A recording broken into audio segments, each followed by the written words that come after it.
Right, but I don't know why our consultants and CFOs haven't arrived just yet. Hi, good morning. It's free sitting. Come to the front. But what I'll try to do is encourage us all to come to the front. Those who have arrived, come now. You don't want to ask question, backbencher. All right. So welcome, ladies and gentlemen. I think for the crew at the back, for those online, we can actually start. Yeah? Yes? Okay, great.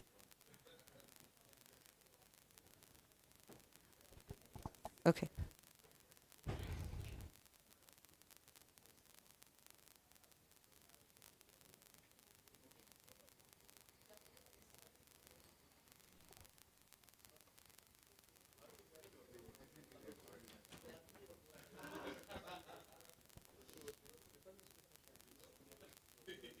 Yeah.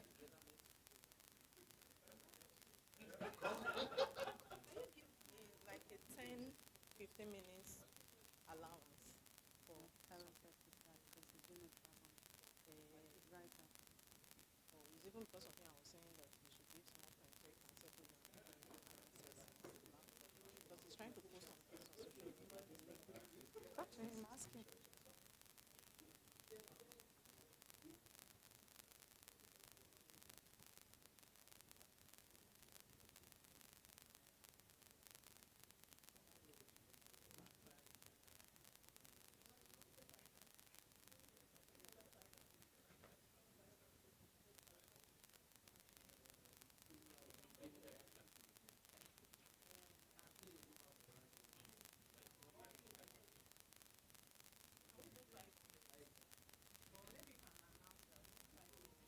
Starting just to allow those that are coming in to settle. Can we do that? Okay. But this can roll on both YouTube. I don't understand. Is Taiwo not ready? He's ready, but he's even saying that he's not starting with him. Yeah, it's the national anthem is starting. So after the national anthem, the next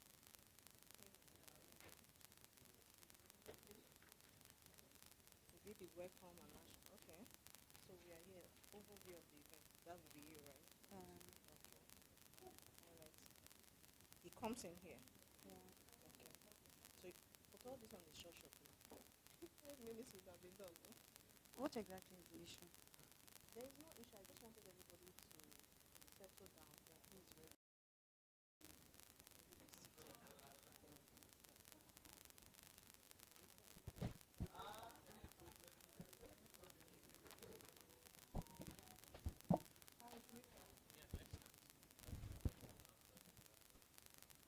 All right. Okay, so we're just going to start. I think a lot of more people will flood in, but we'll start already. Yeah? Yeah, because we're timely people. Hello, Lumide. All right. So, welcome everyone. There is actually coffee outside. If this gets too cold and you need to get a hot beverage, it's outside. Yeah? And there's some snacks as well, if you want that. But good morning. So we're going to start. We do have some people online.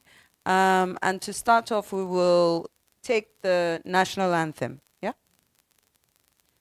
So my crew at the back.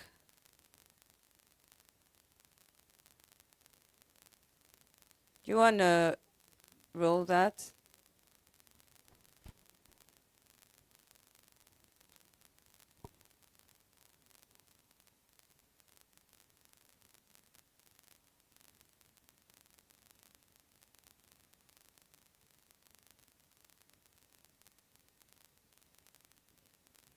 We usually used to have support with the music on the background. Not all of us. I'm not supposed to be saying that. Some of us know the song. So let's just rise and we read it and we get started. In some cases, our children even know the songs better than we do. Okay. Nigeria, we hail thee. Let's go. Want to go?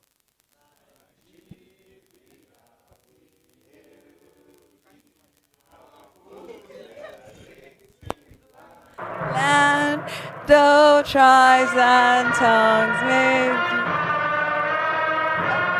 Okay, the song is started. On your native land, though tribes and tongues may differ, in brotherhood we stand. Nigerians all are proud to serve our motherland. Our flag shall be a sin, that truth and justice reign in peace, oh battle honor, and this we count as gain. To hand unto our children our banner without stain.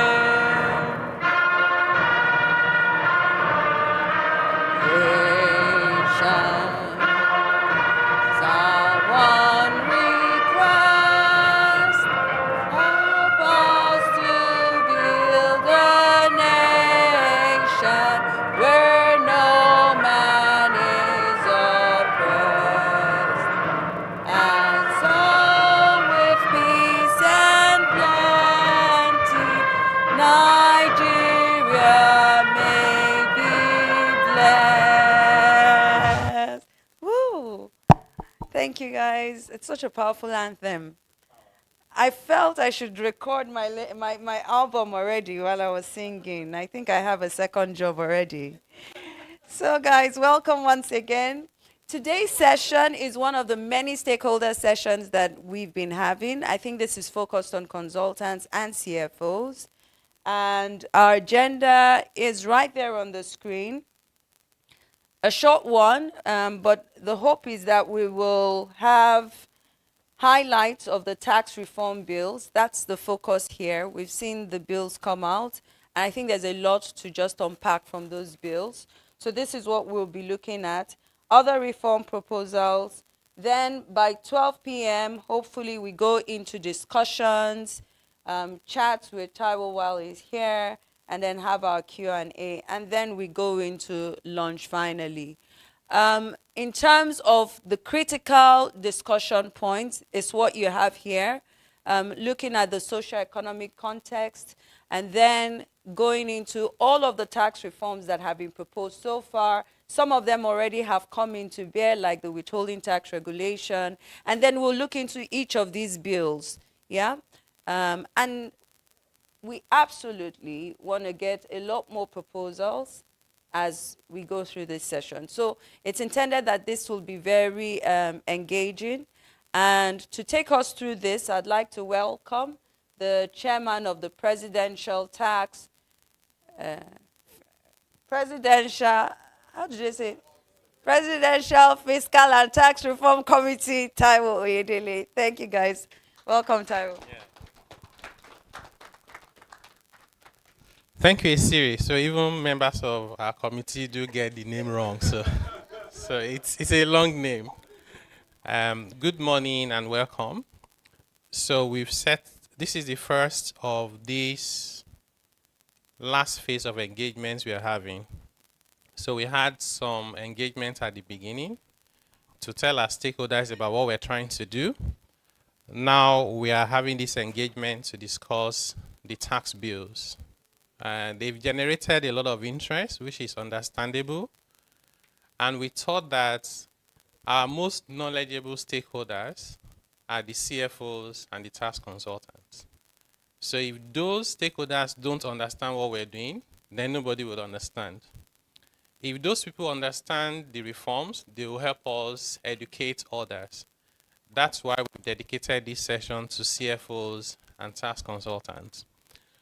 Because the room is small, we couldn't invite a lot of people. We invited only 100 people, but we have thousands of people joining on Zoom and on YouTube.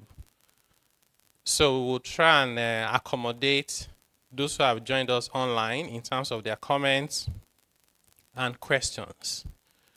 So this is the outline of what we will discuss. I usually want to start with the socioeconomic context, so we know that tax does not operate in isolation. We need to understand those issues driving our recommendations, our thought process, and all of that. Even though we have the bills at the National Assembly, input from this engagement today can still help us in our engagement with the National Assembly as to what the final bills should look like. So our country is struggling. The economy is not doing well. There are reforms that are necessary, but they've come with economic pain and hardship. And we need to recognize that. To the right of the screen, you see the multidimensional poverty index that was done about 3 years ago, showing that as at that time, 133 million Nigerians live in multidimensional poverty. That was before fuel subsidy removal and flotation of the naira. If you repeat that study today, that number would have gone up by a double-digit percentage. That is not a very good place to be as a country when far more than 60–70% of your population are living in poverty. The dimensions of poverty are education, and this is not university education, this is basic education in the first 9 years of life. Many of our citizens can't access education. Second dimension is health, nutrition, food, and time to health care. Can you get to the nearest healthcare center within 30 minutes of trekking, biking? Over 100 million of our people can't even boast of that. So people die of curable diseases. Another dimension is living standard, access to safe drinking water. Is it reliable when you have it? Or you drink safe water today, the next one is in 2 months' time. Sanitation. Just to answer the call of nature for many of our citizens, is rocket science. Housing material, and this is just having roof, plaster on the wall, and having a floor that is not natural. Then insecurity and decent job. So these are the most important issues to our country today, and it's likely to be for the foreseeable future because you can't deal with poverty overnight. The economy is not growing fast enough. In fact, in dollar terms, the economy has been declining. Inflation is very high. We can say there's inflation all over the world, but our own inflation is more than 5 times the global average.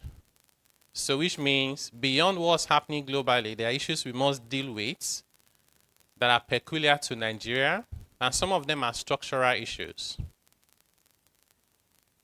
I told you about poverty that we have across the land. Whether you look at monetary poverty, about 100 million. If you look at multidimensional, about 133.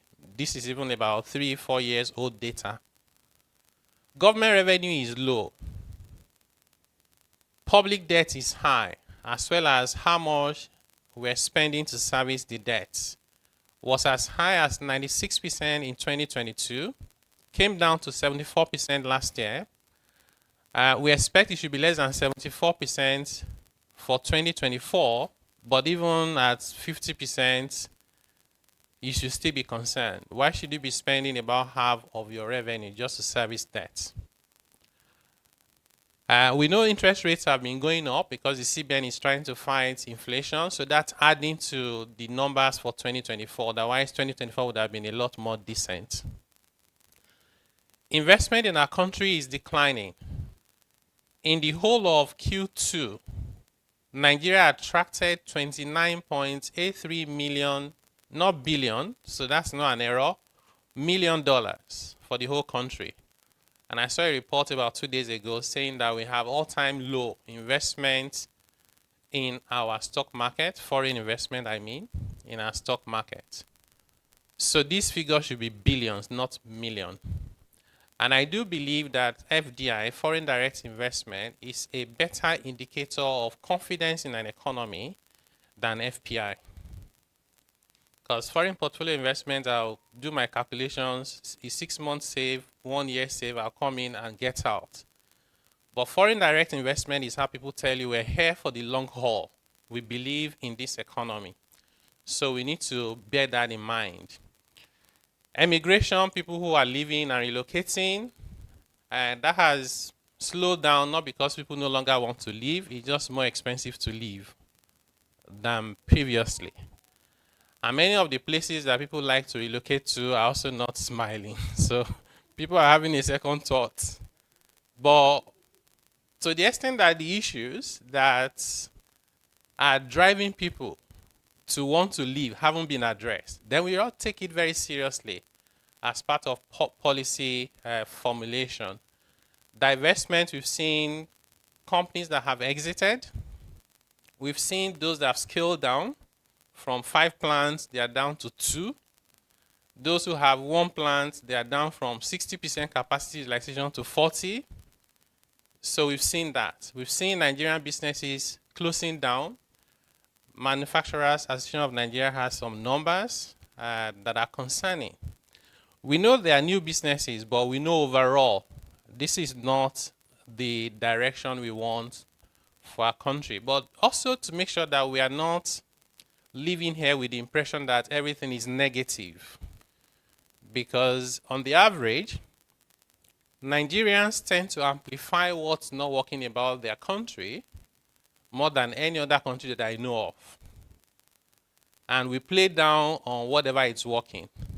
Even in the work of our committee, that has been our experience. You have bills, regulations, executive orders. You have 200 provisions. And people are happy with 199. But they will not talk about it. They will come with the one and say, what on earth are you people doing?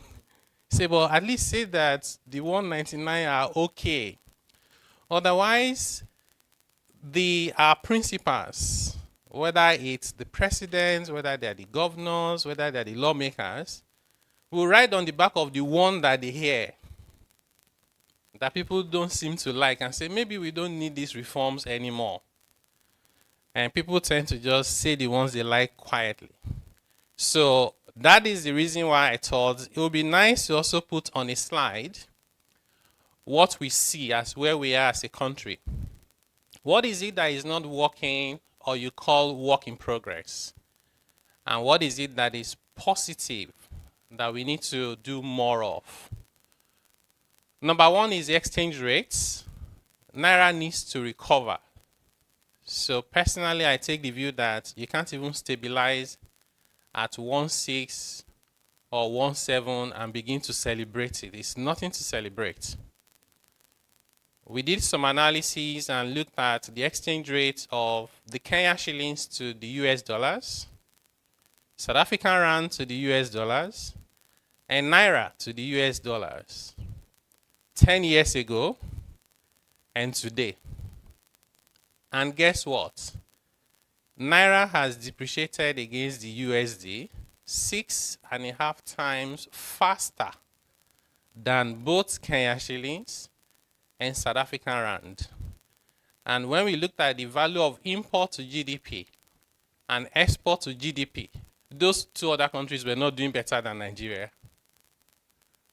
So if Naira had only just maintained the same level of strength and stability as the Kenya shillings or South African rand, today the Naira will be under 300 Naira to the dollar. And in fact, Nigeria's economy would already be about $1 trillion. The middle class will be maybe 60, 70 million people. Every company in the world will pay attention to Nigeria. Band A tariff will be 1/6 of what it is. PMS price will be around 200, even with the reform. So we think that even dealing with the exchange rate issue is fundamental. And we also recognize that the issue cannot be dealt with only from the monetary side. So there has to be the fiscal side as well. So some of our reform proposals are in this light to try and address this very important issue. Of course, we know inflation is high. A lot of it is, factors of production is what is driving the inflation that we have. And that's why the cost of doing business is high. Poverty, declining decent jobs, unemployment rate officially is low, it's about 5.3%, but poverty is around 70%. So the only way to reconcile it is that there are loads of people who are working hard, but they can't even feed themselves. So they're the working poor. So why we don't need to debate whether there's unemployment, there's no debate that there is no decent employment. Interest rate is high. So interest rate is high. So we saw a report that shows that over the past, I think, first half of the year, the range of borrowing from banks by businesses is from 32% to 50%. I said to myself, what legitimate business can anyone do and pay interest at 50% and not go out of business? Because if your MPR, monetary policy rate, is around 28%, and you have the asymmetric corridor, because when banks are borrowing, you have to add the 500 basis points. So banks themselves borrow at about 31, 32. So it's not surprising that they will lend at a lot more than that. So you can't grow an economy with those kind of interest rates. And we still have issues with insecurity and social cohesion. There are just many citizens that are just unhappy. I saw a report about, I think it was done for African countries, and they were asking whether, one, you're happy about the direction of travel of your country, and you can guess where Nigeria was on that. Nigeria was number one, with a lot of gap to the second one. And it doesn't mean that Nigeria is where you have the most difficulties. It's just that Nigerians are the ones that are most unhappy with their country. And when you have citizens that are unhappy, things are hard, because it means that even trust, the level of trust is very low. And when there is significant trust deficit, everything is hard, because with the best of intentions, you'll be misinterpreted. You'll be suspected. They don't trust you. Why should they believe you want to reduce tax rates? We've put up public communication from our committee where every single bullet point was reducing taxes. And then you go to comment section and say, you want to tax everybody to death? I say, is it the same thing we posted, or is it something else? Well, for them, there's no point reading. They just know that what you want to do is you want to tax them more. That's trust deficit. Public financial management needs to be more efficient, and there should be better coordination of government policies and better public communication. We don't communicate well enough, and sometimes when we communicate, we miscommunicate. And we need to deal with that. But what's working for us? Balance of trade, current account surplus is good and getting better. So that's positive. Inflation is slowing down in developed markets. So they are cutting rates, although there was a little, increase in the US inflation rates, but I believe it's temporary. But generally, Europe, America, part of Asia, cutting interest rates. When they do that, we become more attractive for those funds to come in our direction. Our budget deficit is declining in percentage, as a percentage of GDP. Revenue is rising, though still very small, and government is repaying back ways and means. Government is repaying back ways and means. We had a very productive session with lawmakers, I think it was 2 days ago. And one of the points we're making there is that when government prints money, let's just call it what it is. Yeah, it just prints money to spend. When government does that, it is a way of collecting taxes without legislation. You know, when government prints money to spend, you don't go on the streets and go and protest because they haven't come to you to ask you for money. But if we printed 40 trillion naira without corresponding increase in economic output, if that 40 trillion naira represented 20% of our GDP, it means that the 1,000 naira you have in your pocket, in your wallet, and in your bank account is now worth 800 naira. Government has just collected 20% from your money without legislation. This is why we cannot continue to say, we will not pay tax. What are they doing with it? And then they will print. And then we'll lose value of the money we have. Whether by legislation or otherwise, we must pay tax. I think when, this quotation about only two things are certain in life, debt and taxes. They have not even thought about ways and means at that time. The bad thing with printing money to spend is that that tax affects everyone, but affects the poorest people disproportionately because they don't have assets that can preserve the value of inflation, right? And that is a potential crisis waiting to happen when you depress your vulnerable citizens even the more. So they wake up and they feel hopeless. So at that point, they cannot be rational. And then you're surprised that people are supposed to do hunger protests and then you don't know what they're doing in the north. You're not supposed to understand what they're doing because they're not being rational. They can't be. We're not justifying anything, but we're just saying the situation in which we find ourselves. But we are repaying back those ways and means. So that's good news. Crude oil production is rising. Latest report says about 1.8 million barrels a day. That's good news. And we have commenced local refining of crude oil. We like drama, so don't worry about the back and forth. The fundamental point is now we are refining our products. And the information we have even suggests that Dangote alone is now producing more than we can consume. So which means our local refining would wet the market and we can also export. So that's not only just good news for the availability of the product, but for the strength of the naira. That's the biggest demand on our FX regime. Positive outlook by the rating agencies. Three major rating agencies, Moody's, Standard & Poor's, and S&P. Two of them says positive outlook, one says stable. We're not looking for their validation, so don't get me wrong. But they are knowledgeable third parties that are objective. So they sat down with our committee, all of them, several times. And when you see them interrogate you, you know they know what they're asking, right? So when they listen to all of that, look at your plans, and they come up to say it's positive outlook, then that's a knowledgeable third party who is unbiased, giving you an assessment.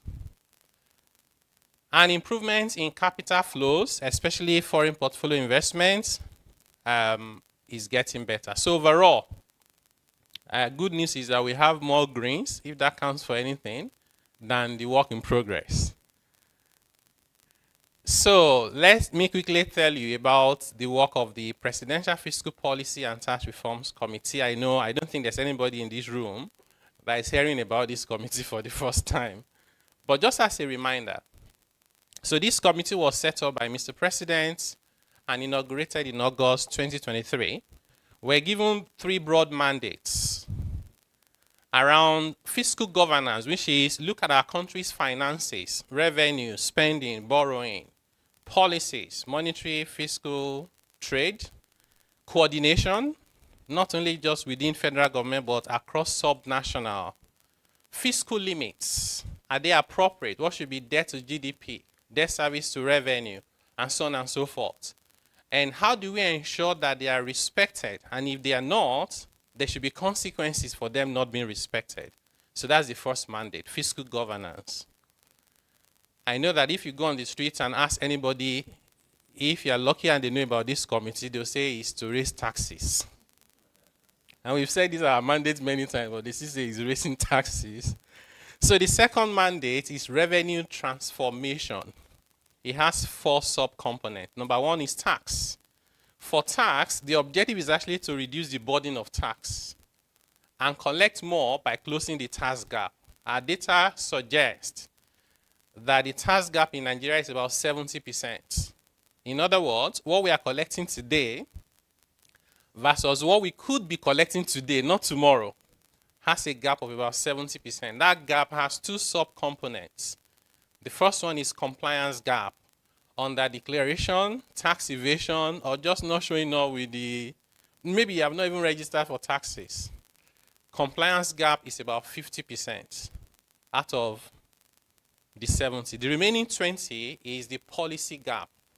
Policy gap is we've decided that if you are very close to Mr. President or Finance Minister, you know someone that's powerful, you get waivers. Waivers, incentives. By the way, we are not saying waivers and incentives are bad, but if you don't design them properly, they create economic distortion, not only just losing revenue for the government. So where we expect to increase government revenue, it's not from adding more taxes to the people. We want to take taxes away, but then close the tax gap so that people who are not paying begin to pay. And you create a level playing field for the economy, and then things grow and revenue will come as a consequence. In addition to the tax leg, I told you that the revenue transformation has 4 sub-components. One is tax. The second one is government assets. I was speaking to someone who heads a government agency yesterday, and the person told me, let me just even say, well, somebody in the sports ministry. There's no ministry anymore now, it's commission. When the guy told me the kind of asset they have overnight, even me, I was surprised. The level of assets, from stadia to sports centers to something facility to games village, and these things are not generating revenue. So government assets, we think it will be in the region of 100 trillion naira. We even need to know what the assets are and where they are, and then what do we do with them? The ones we need to sell, because private sector can manage them better, we should sell them. The ones that government needs to manage, let's manage and sweat them and get like double-digit returns annually. From government assets alone, we can easily generate more than we're generating today from companies' income tax, personal income tax, and VAT combined. Yes. Yes. The third one is government-owned enterprises. And I know people are thinking about NNPC. That's the first thing that comes to mind. Imagine NNPC giving us $10 to $15 billion in taxes, dividend, and share of profits every year. That would be cool.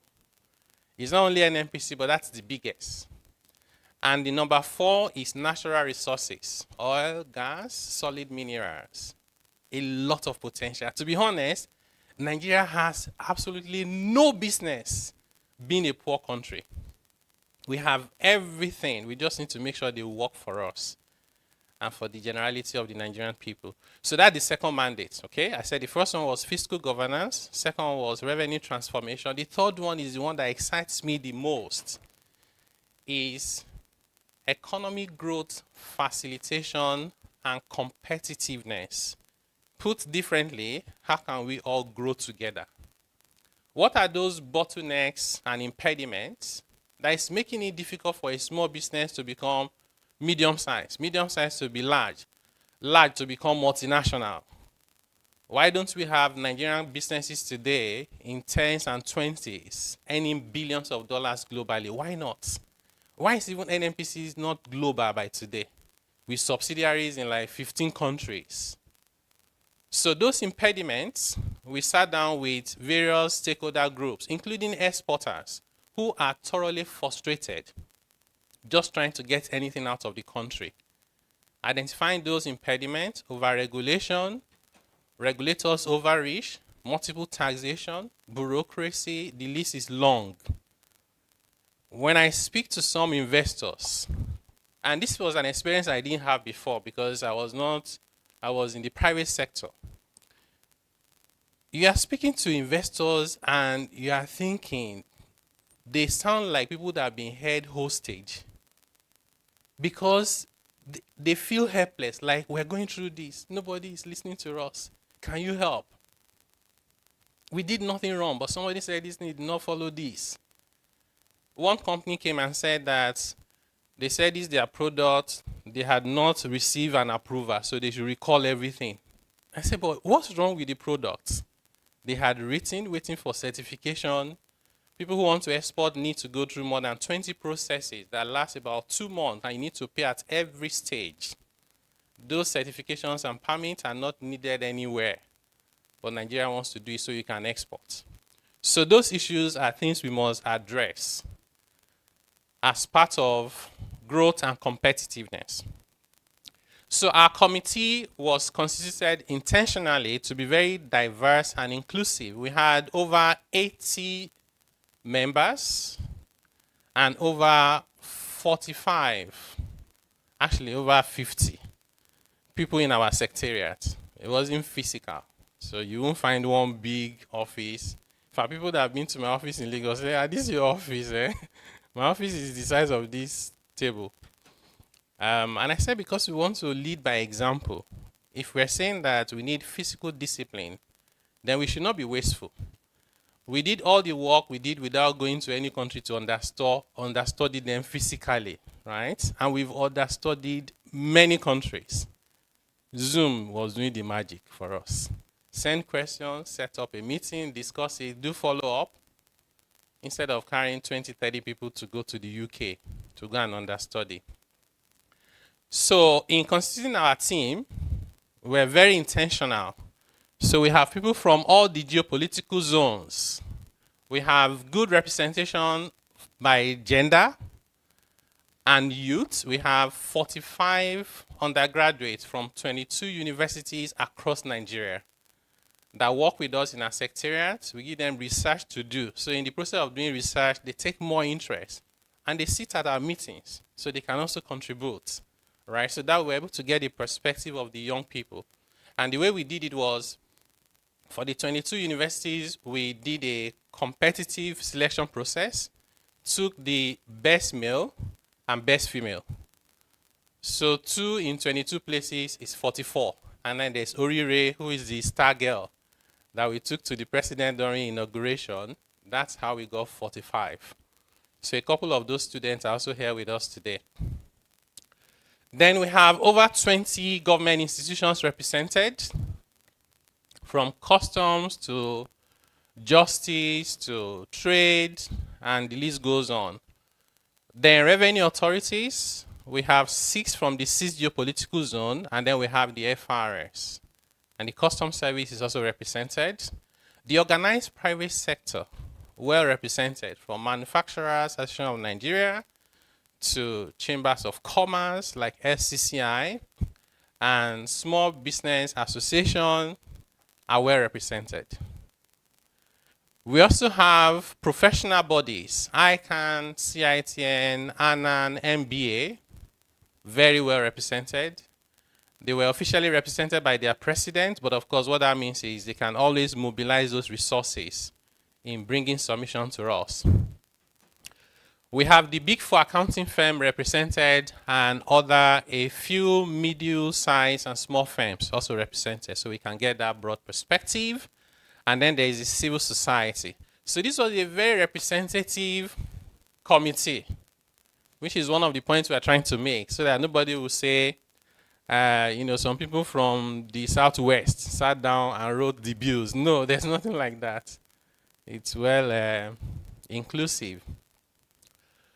We set the philosophy for ourselves that we want to develop for our country, which is what should be our direction from the fiscal perspective. We want to be modern, simple, and adaptive, growth enabling and competitive. And we do not want to tax investment, no longer taxing capital. We do not want to tax production. Don't tax poverty. And everything you do, make sure you do not tax the seed. Wait for the fruit. So, and these are not nice things to say. These were things we interpreted into the bills For example, currently, there's something called the minimum tax in Nigeria. A company has made a loss. You ask them to say, nonetheless, you must pay some tax. You are taxing their capital because they didn't have profits. It's one of the fastest ways to kill any business. So we've proposed for that to go completely. You want to set up a factory in Nigeria today, you buy equipment, you pay a few other things, you pay VAT. And you cannot get input credit for those VAT you have paid. You have to wait and claim capital allowance, which is only a small fraction of the amount you've invested. We're saying if a business invests in assets, let them get the input credit back 100%. So what are we doing? We're saying don't tax investments. I want you to invest. Why am I taxing you now? So we've translated that into our policy recommendation. Don't tax poverty. We have to do the calculations. What is the average size of a family in Nigeria? 5. More in the north than in the south, but on the average, 5 people make up a household in Nigeria. If you're lucky, 2 of them have anything that looks like decent job. So how much should 2 people earn to take care of 5 people so they don't fall below the poverty line? We did the maths. And it gave us an idea of what should be exempted from personal income tax. So that takes us to the principles that guided what we were doing, right? I'm already speaking to you about data. We're like 100% big on data. We'll listen to everybody, we empathize with you, but when we are done, say, please send us data. We cannot propose policies based on sentiments or emotions or narrow perspective. They're not going to be helpful for our country in the medium to long term, and we cannot afford that. We'll be failing ourselves and failing our country. It's for us national interest first, national interest next, national interest at all times. We believe that if Nigeria is working, everybody will find a place and a space for themselves within a Nigeria that works. If what you're doing is inconsistent with Nigeria's national interest, you should not be doing it. You should do something else. So that is why for us is national interest, and you will see that in all the recommendations. I'll spare you the details of the other ones. You will get access to this presentation after the session. We had extensive public consultations. Apart from our membership being diverse, every meeting that we had was a consultation, because you sit at every meeting.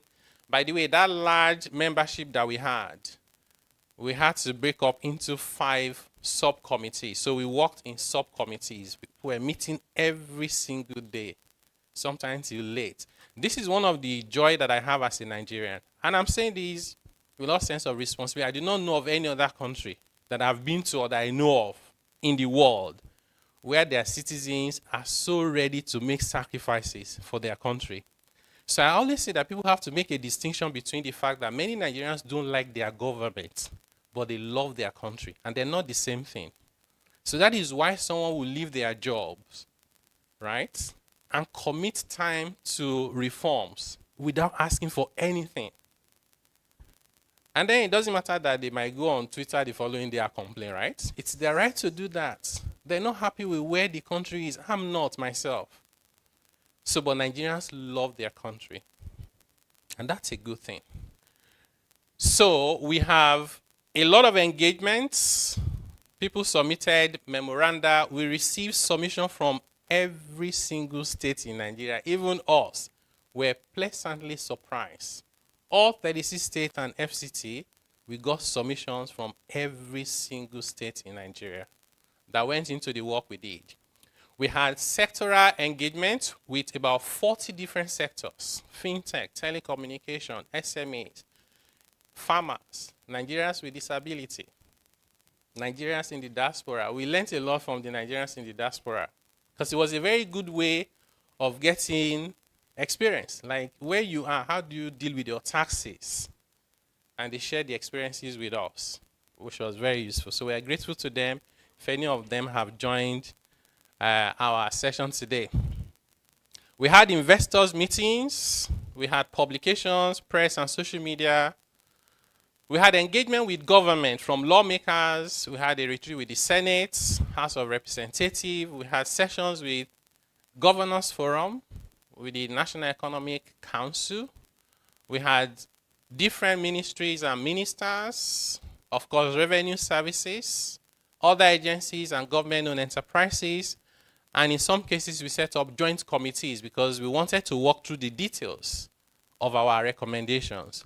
Like we had a joint committee with the government of Lagos State, which we are very grateful to the governor of Lagos State for. He said, let's set up a cabinet committee with your committee to walk through the details. We worked for over 6 months.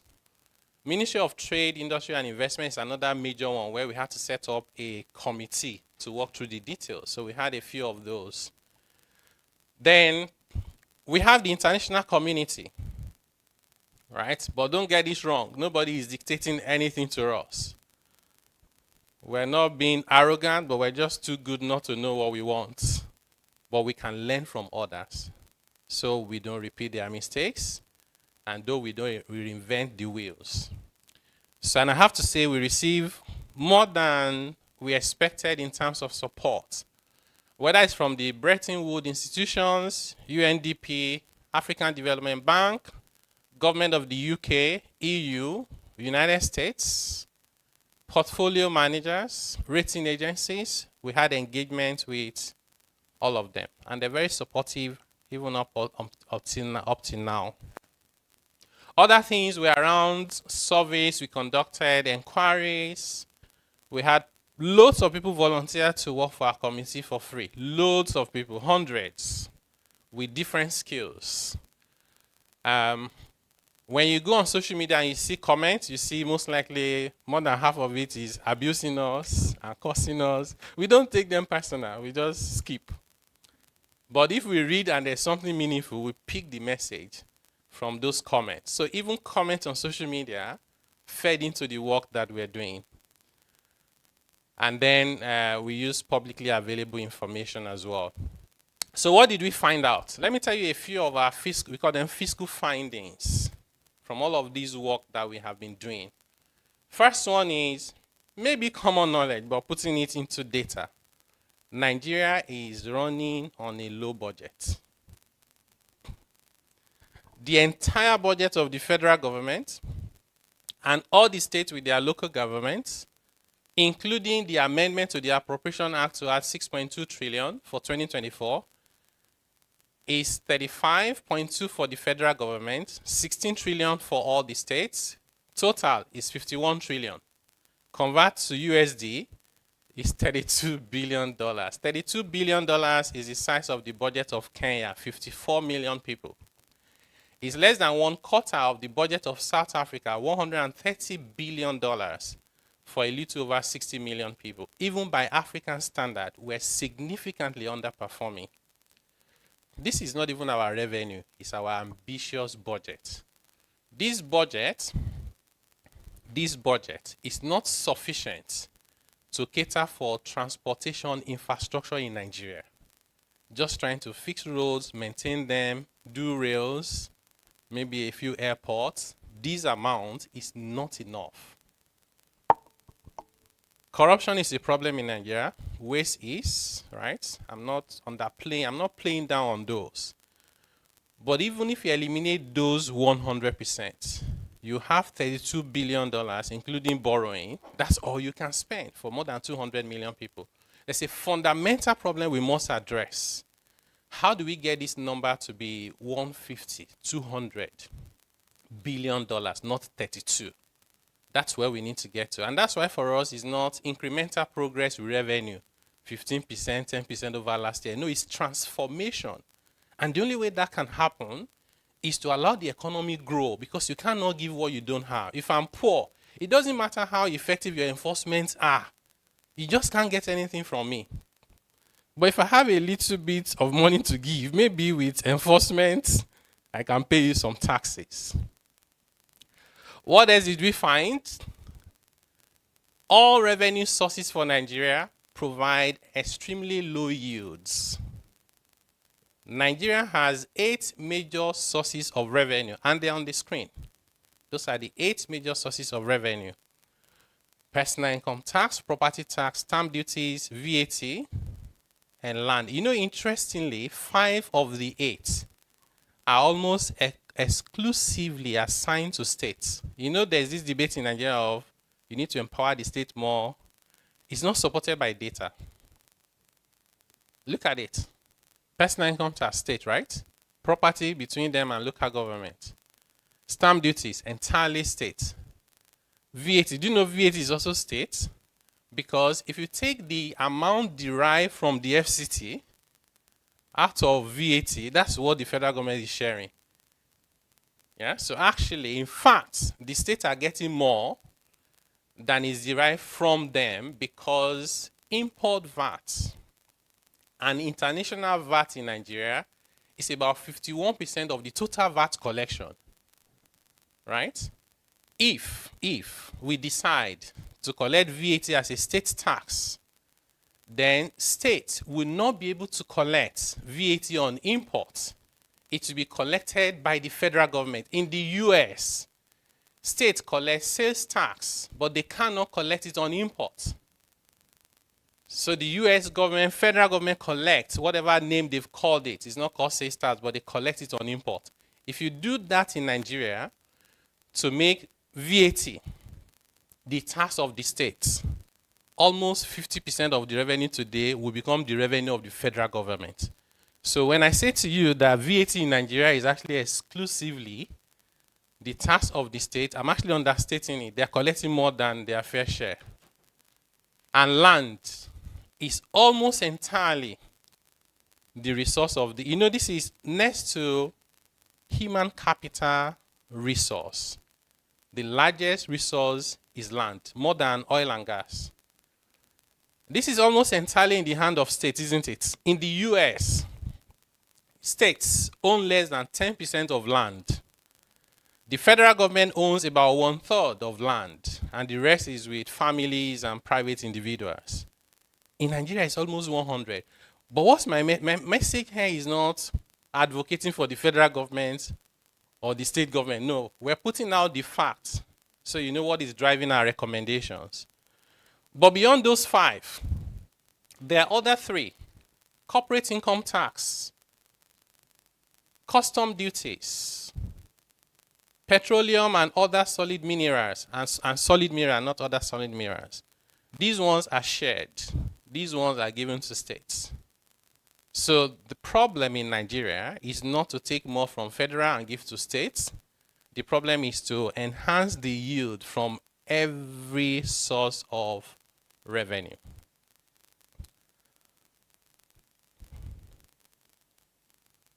We said the budget was low, but the revenue is even lower. In 2023, these are the numbers from taxes. From oil, we didn't get a lot because NNPC said they were even owing. So if you look at the numbers there, you cannot reconcile it. It doesn't matter how good you are as an accountant, mathematician, or economist. What's the number saying? Nigeria collected 1.53 trillion from personal income tax in 2023. In that same year, South Africa collected the equivalent of 50.5 trillion naira.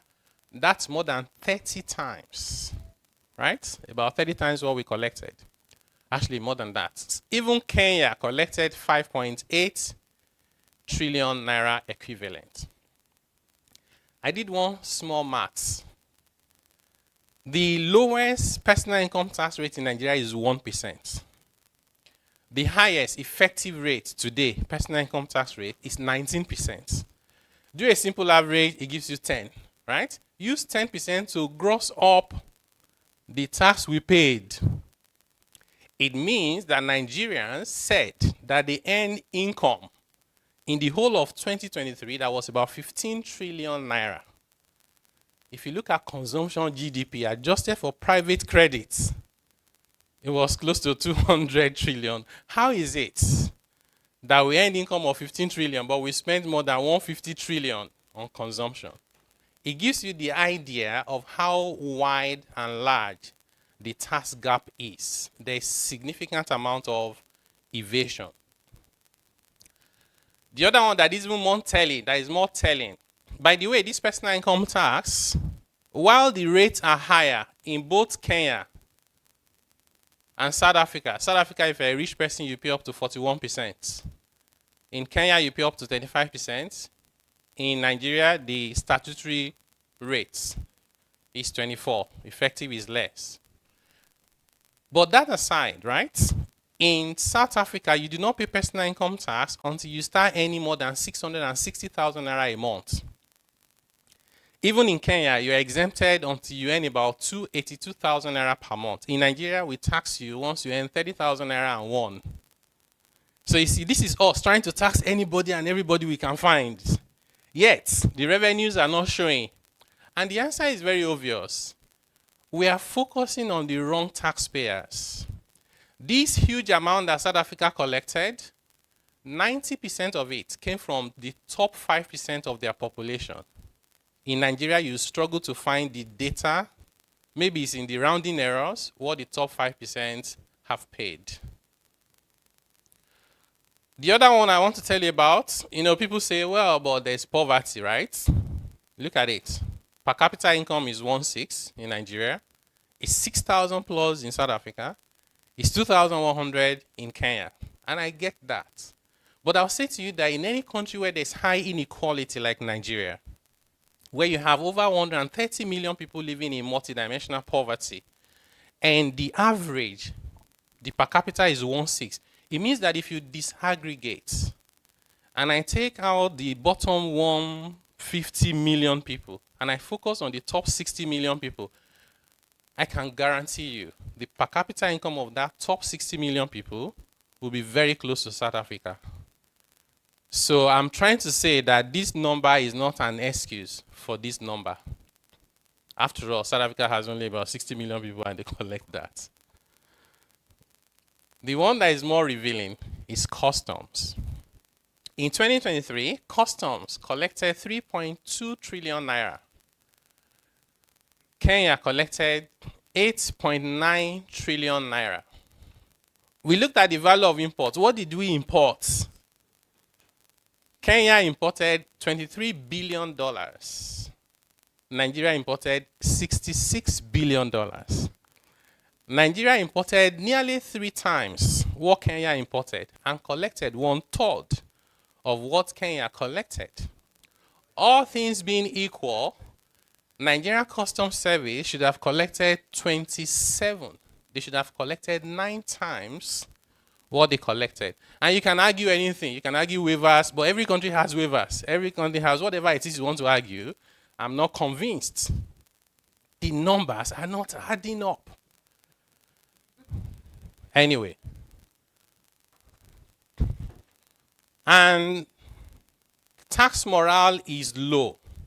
Nigerians don't want to pay their taxes, and they have their reasons for not wanting to pay. So this study was conducted a few years back, 3 or 4 years ago, and I had the opportunity to lead the roundtable. It was done by the Nigeria Economic Summit Group, but extremely useful for our reforms. We asked Nigerians across Nigeria, do you think you should pay your taxes, and do you believe that tax evasion is wrong and is punishable? Only 17% of Nigerian adults believe that they should pay their taxes and that evasion is wrong and punishable. 83% will do anything and everything but pay their taxes. That is a concerning data, because even that 17, you can't take it to the bank. Some of them told you that they will pay because they feel that's the right thing to say. Everybody that said I will not pay had no intention of paying. That's why they told you. They're just being honest. But let's even say the 17% is correct. You can't build a nation with only about 17% believing they should pay their taxes. We asked them why. The number one reason is they said we don't trust the government. The number 2 reason is even the one we paid, what are we getting in return? Fiscal exchange. Number 3 is that even when you want to pay the taxes, the process is complex and is corrupt. 2 in 3 adults said they were asked to pay a bribe in the process of wanting to pay their taxes. When we asked what government should prioritize in terms of spending, they said education, health, electricity, and security. Those 4 demands by the Nigerian people are consistent with the multidimensional poverty index. So Nigerians are saying, get us out of poverty. So we have been saying to our leaders, our political leaders, that if your priority on spending is not aligned with this multidimensional poverty index, you have a wrong priority. So the fiscal system, I'm telling you about our findings, right? The fiscal system inhibits growth. It makes it difficult for us to grow. The tax system lacks proper structure and has distortion all over the place. The laws are archaic and we have arbitrary rules. There's multiplicity of taxes and revenue administration is fragmented. There's huge gap in terms of compliance and the taxpayer record is not reliable. And the others around spending, I will spare you the time. So in summary, the fiscal system is not working. And we can pray, we can fast, we can hope and dream, but you have to go and fix that. Don't try to read the content. You are not meant to be able to read the content. We are trying to send a message. I will use this slide every single time. These are the official number of taxes and levies we've agreed as a country we must collect from ourselves. First column is to be collected by the federal government, middle is state, and to the right is local government. Altogether over 60. All those countries we are celebrating with revenue collection have less than 10.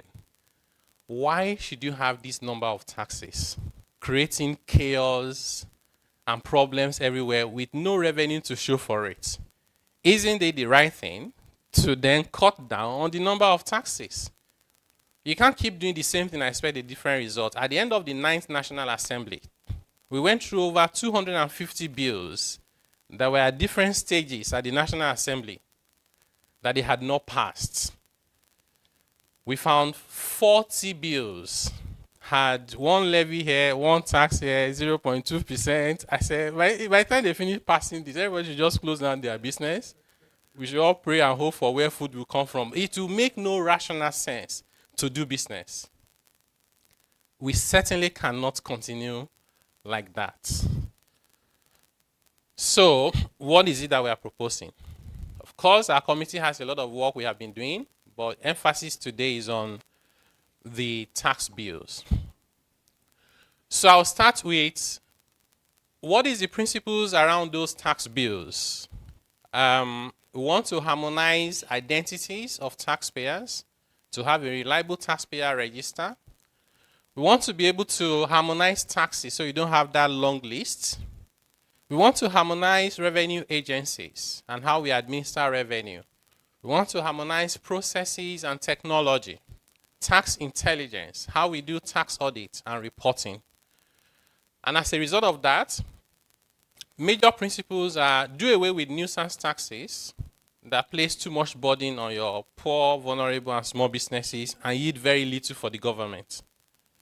Then, focus on high revenue yielding taxes that are broad-based, easy to collect, hard to evade, and they are few in numbers.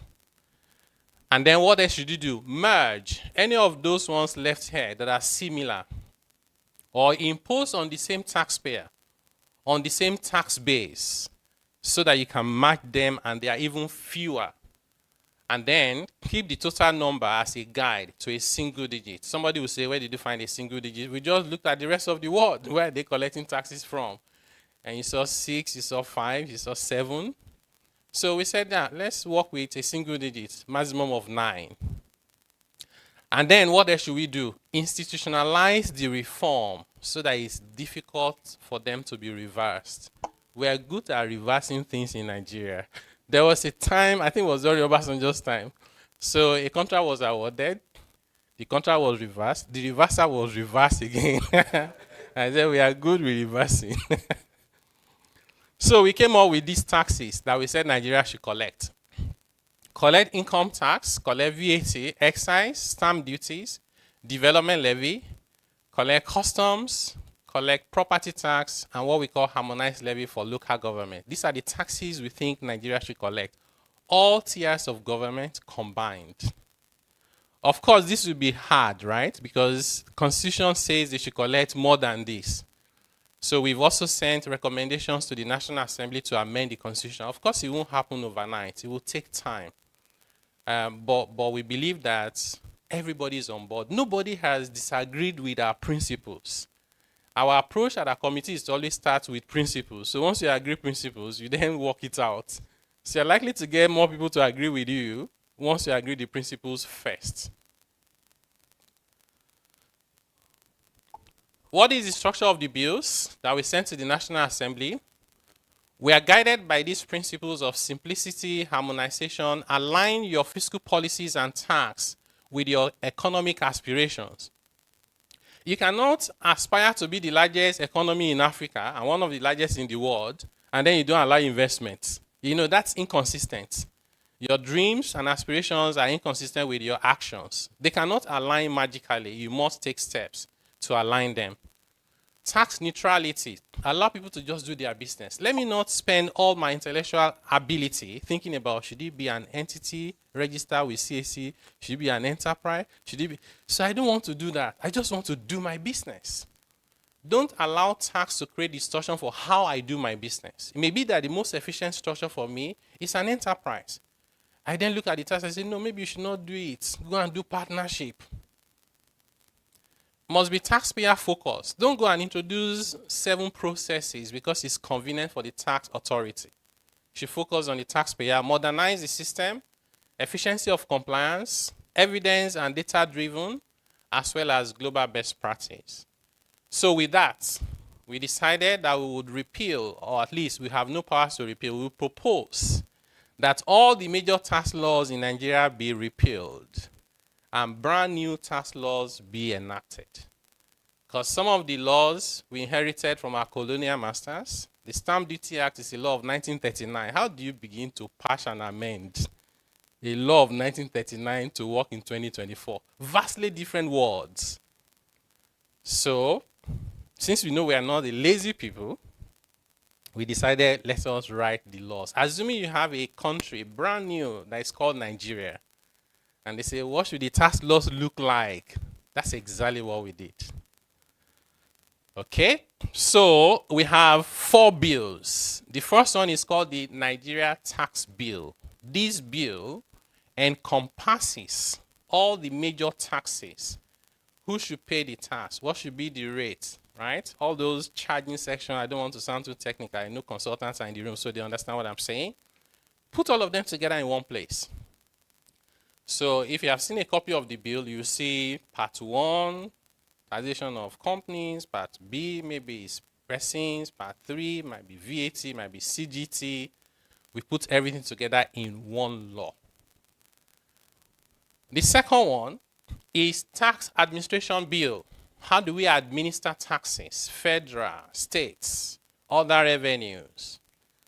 So everything to do with revenue administration is in one place. If you defaulted in paying your VAT on time, and I defaulted in paying my personal income tax, our penalties and interest are vastly different. But what's the principle? The principle of penalty and interest is you deny government the use of the fund they had to borrow. So we don't want you to benefit from delaying your tax payment. So the penalty should be consistent since the principle is the same. So we've aligned all of that as part of tax administration bill. We also realized that at the subnational level, many states do not have the capacity to administer taxes properly, neither do they have the legal framework to set up their tax administration system. So we said, why can't we set a minimum standard that is national? For example, revenue authorities must be autonomous financially and in their operation. You must have professionals. The person leading the revenue authority must have certain level of experience and qualification. We saw a state where they had the deputy governor was the head of the Internal Revenue Service. In another state, it was a medical doctor. I have nothing against medical doctors.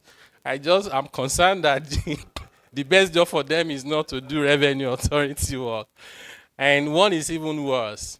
The chairman of the political party was the head of the revenue service. And I'm not telling you stories inside Africa Magic. These are real issues that we are dealing with. So those issues are covered in the tax admin bill. Nigeria Revenue Service Establishment Bill is going to repeal the Federal Inland Revenue Service Establishment Act and create the Nigeria Revenue Service. What are we trying to do there? The Federal Inland Revenue Service is not the revenue agency of the federal government. The taxes they collect go to federation accounts, so they are the revenue agency of the federation. So their name is not a true representation of their functions. So we say, let's call it Nigerian Revenue Service. Plus, they should administer all the taxes and levies and revenue for the government. We don't want regulators collecting levies and taxes. In the Fiscal Responsibility Act and in the last budget, we had over 60 government agencies at the federal level with revenue targets. No, that cannot be right. They are not set up and they do not have the capacity, neither the experience or knowledge, to administer taxes. So what will happen is they will misadminister, and who will suffer? The people will suffer. So we have those as issues under Nigeria Revenue Service. The Joint Revenue Board Establishment Bill is meant to replace the current Joint Tax Board, but with an expanded mandate and membership. So they will be called the Joint Revenue Board. That same bill, they will help us with harmonization and ensuring consistency around tax policies and administration. Not only will they be advisory, they will now have the teeth to bite. Under that law as well, we have the Tax Appeal Tribunal, so that this time around, the Tax Appeal Tribunal can cover taxes across Nigeria. Currently, the Tax Appeal Tribunal is established based on the FRS Establishment Act. So sometimes, a state will say to you, but this is not my own tribunal. So they cannot meddle in my affairs. So you have personal income tax issue and somebody says, you can't take me to TAT. Now, where should the taxpayer go? And you know, whenever you have this kind of issues, the person that suffers is the taxpayer. So this is really taxpayer-centered. Let's deal with that issue. So TAT, if our bills are approved, we now become a national setup or panel for all tax matters. And this is very interesting. The Office of the Tax Ombudsman. Because we are being sensitive to our female friends, colleagues, sisters, mothers, we say, why does it have to be a man? We remove, and we didn't want to call it ombudswoman. We just remove the man and say it's tax ombud. So in one of the meetings we had with our friends from Europe, the ambassador of the country where they started the ombudsman said, you know, we started it. If you need any help, we can help you. Anyway, we call it ombud. And their role is just to protect the interests of the taxpayer, advocates for them. If they see something is going wrong with the system, they should fix it. Whatever they cannot fix, they should find who must fix it. Imagine today that you are a small business owner, right? We have over 30 million of them. Chances are that you are not a finance expert. The percentage of small business owners who are finance people, less than 1%. So you're just a honest Nigerian trying to earn a living. Maybe you are a vulcanizer. Somebody shows up and says, "Oga, you don't pay VAT." The guy says, "What is VAT?" He said, "How about PAYE? How about withholding tax?" The man does not even know what you are talking about. Or you go to a woman that is just selling stuff in Eko Idumota or Alaba and say, "Madam, you don't file returns." The woman doesn't know what you're saying. You know, say anyway, there's a law that says you should do all of this, and do you know that ignorance of the law is not an excuse? Based on our calculation, you are owing the government 4 million naira. Now tell me what that person is supposed to do. They don't know whether you are right or wrong. They are unable to read the law to help and defend themselves. They have no capacity to hire a lawyer or an accountant to defend them. They do not understand the court process, neither can they afford it. they are left out in the code. The only option they have is to negotiate or to fight. If they fight, they cannot win because they are too small to win the state, right? So they negotiate. Oga, help me. Life is hard. Oga will bring a private account. If you can pay 2 million here, official account pay 200K, right? You even thank them on top of it. They let you rest for a few months. They come back. They can send a different team. How do you deal with your people like that? We leave them without help. So our policy recommendation is, first and foremost, we think 97% of them should be exempted from all taxes.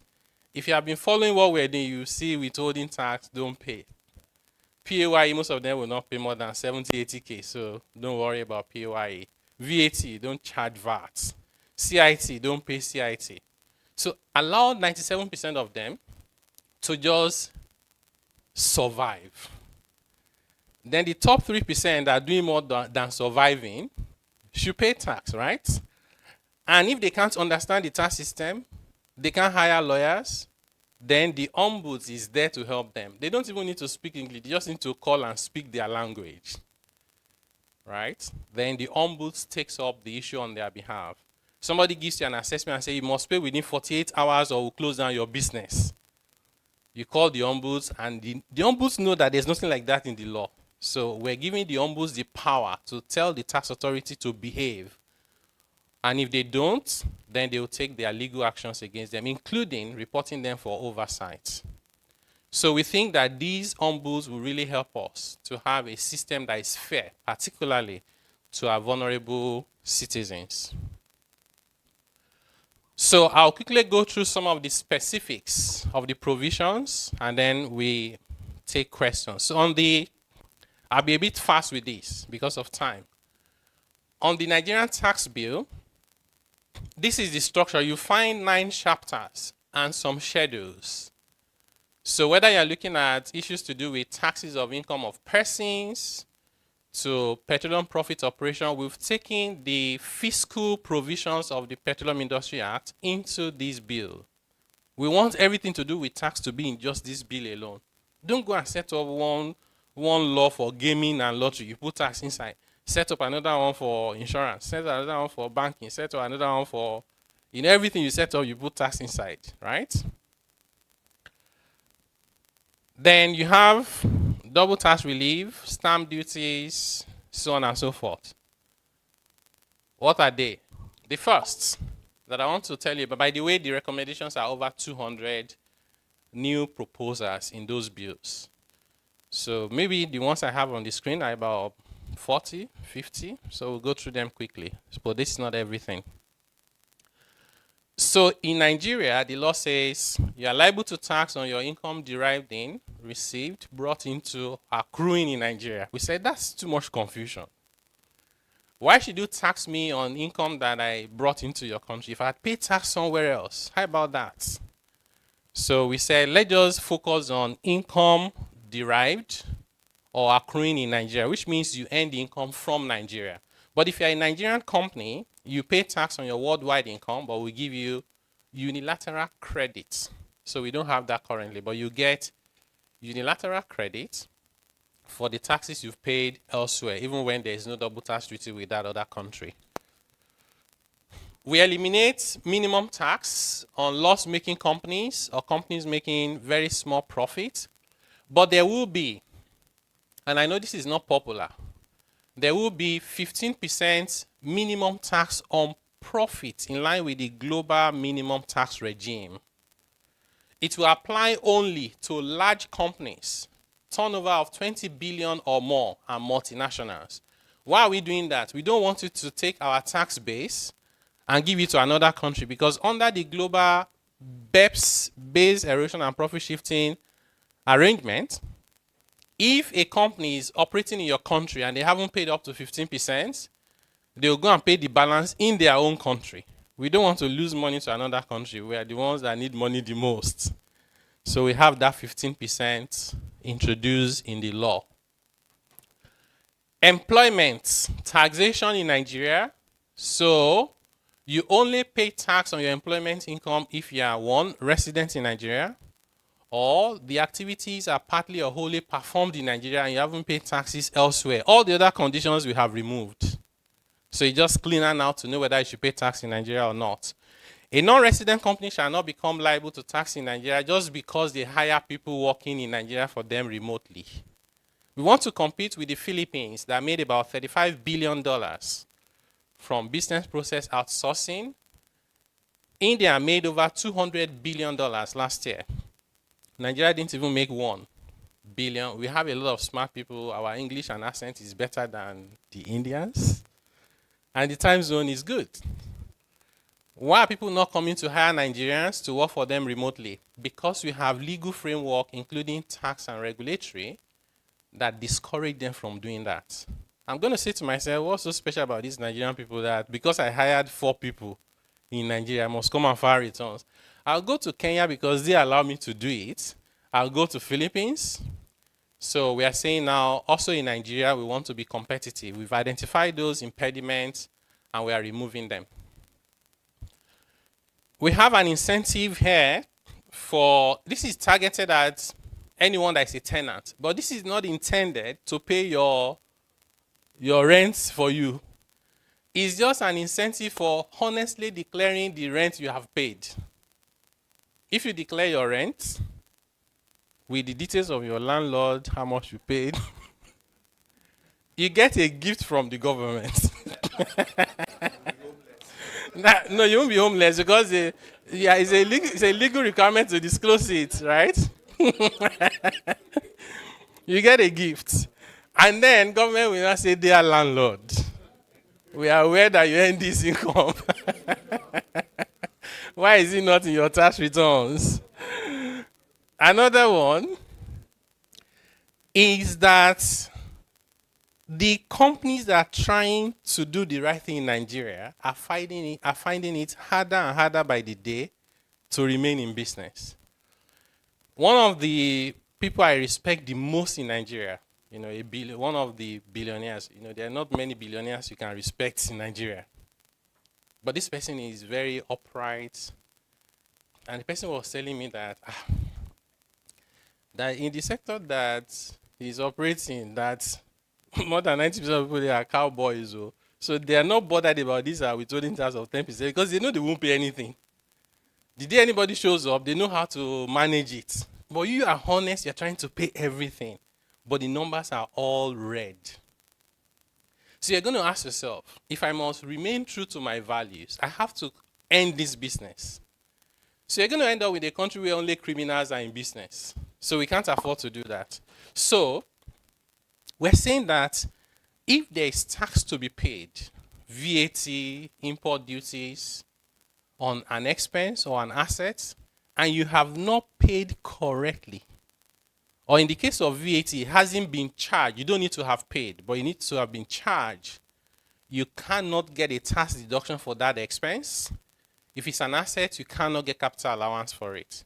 So you cannot import stuff and decide not to pay import duties and VAT. And then you go and file returns and you're claiming CIT from the FRS. That will no longer be the case. So we want to make it more expensive and more difficult to do the wrong thing and make it more attractive to do the right thing so we can drive the right behavior.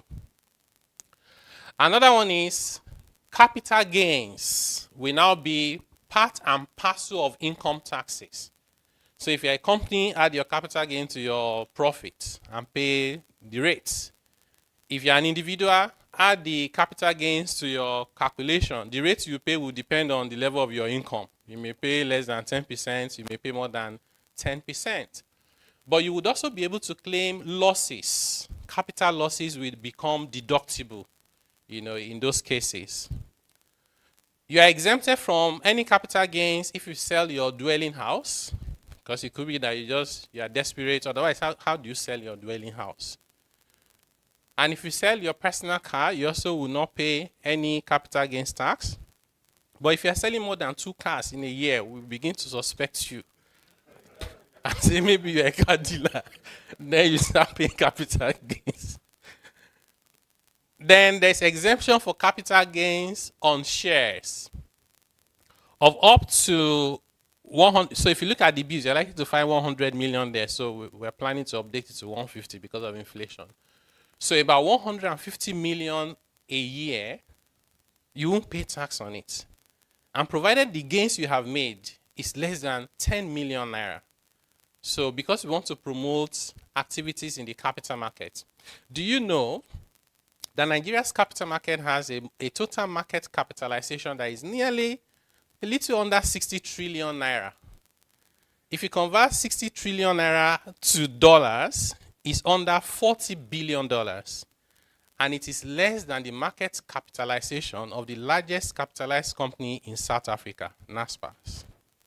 So which means one company in South Africa, although the largest, is more than all our banks, MTN, Airtel, Dangote, Bua combined.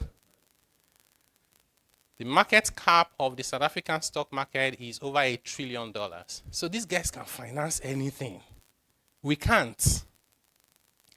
We must increase the depth and scale of our capital market to fund our development, especially when you are borrowing at 35%. You need the capital market to work.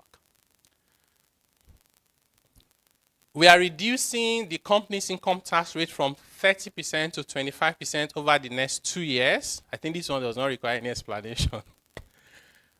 We are introducing a development levy at 4% initially that will reduce to 2% over the next few years to replace all the earmarked taxes, education tax, NASENI, NITA, police tax. You just pay this one tax. And then that tax is shared to the agencies. And we wind down those agencies in terms of sharing those revenue, not scrapping the agencies. We wind down the sharing of taxes to agencies. So they should be funded from budgetary allocations and just allow businesses to be, instead of introducing a new tax every time you have an agency to fund. Even the Financial Reporting Council of Nigeria got a tax enacted for them. They now collect taxes, including a percentage of market capitalization, so they can fund Financial Reporting Council of Nigeria. We have not seen any other country anywhere in the world where they do anything like that. So this development levy is our way of harmonizing and getting rid of earmarked taxes. Incentives are being harmonized. You find a whole section on incentives in the law with a clear framework to prevent abuse. We are proposing the discontinuation of Pioneer Status Incentive Scheme. And then we are replacing that with what we call priority sector incentives under an economic development incentive scheme. So you see sectors have been identified as priority sectors. The amount of investment you must make will vary from one sector to another, right? Power plant is not the same thing as fintech. Then there's a sunset for every sector. This sector, we want to promote the incentive for 20 years. If the laws are passed today, the 20 years start counting from today. In 20 years' time, anybody that has that incentive will run the course of it, but nobody gets a new one anymore. Of course, it's a country we can amend the laws, but we are trying to make sure that we do not set up an incentive scheme that becomes a waste or leakage on the purse of the government after a few years. Unilateral relief for double taxation. I told you about this already. And then we have simplified stamp duty regime. So a whole new stamp duty law, including clarity as to what is chargeable instruments, the manner of denoting, obligation to stamp, when to pay, who to pay to. We've reduced the number of items on which you pay stamp duties so that it's easier to manage. VAT will be reduced. VAT will be reduced on 82% of household consumption, and VAT will be increased on 18% of household consumption between 2025 and 2030. So I'll tell you a little bit more about that subsequently. We are introducing electronic invoicing and fiscalization for VAT. In a nutshell, whatever you're doing reflects in the government system automatically as you issue the invoices. If you refuse to issue invoice through government processes, we will find out. And let me tell you how we're going to find out. That's why we invited CFOs and tax consultants. So you know this is not a joke. We want to make sure that vulnerable people don't have to pay tax. But if you are not vulnerable, you must pay. Because if you are not paying, you are creating problems for the system. Right. Fiscalization requires that you see the language in the law. It can be a device, it can be a software, it can be anything. So large companies, we just download a software. We're also speaking to the guys who provide your accounting systems to make sure that there's an alignment, because we can do so. You know, we had a meeting with one of them yesterday, but I won't mention them. You download the software. So from now on, anytime you issue an invoice, as you are issuing like this, one is going to the system of the taxman and it's showing there. If you don't have a system where you can download a software, you get a device that looks like a point of service payment machine, POS. And we believe government should be the one to fund it. So they give it to you. Use this one to issue your receipts. You now refuse to use it, whether it's large or small. You know what will happen? Because whatever you're doing, you don't do it alone. You buy things from other people, right? You buy inputs, you buy products. Somebody else supplies you. So we will not ask you what you have been supplied. We'll go to the person that supplies you, because the person that supplies you have no interest in lying on your behalf. Because if they do, it has an implication for them. So we'll pick third-party information. For example, if you buy 100 units of this bottled water from the manufacturer, we'll pick it from the manufacturer, because for every sale there should be a purchase, isn't it? And we'll record it on your behalf that you have 100 units of water that you just bought.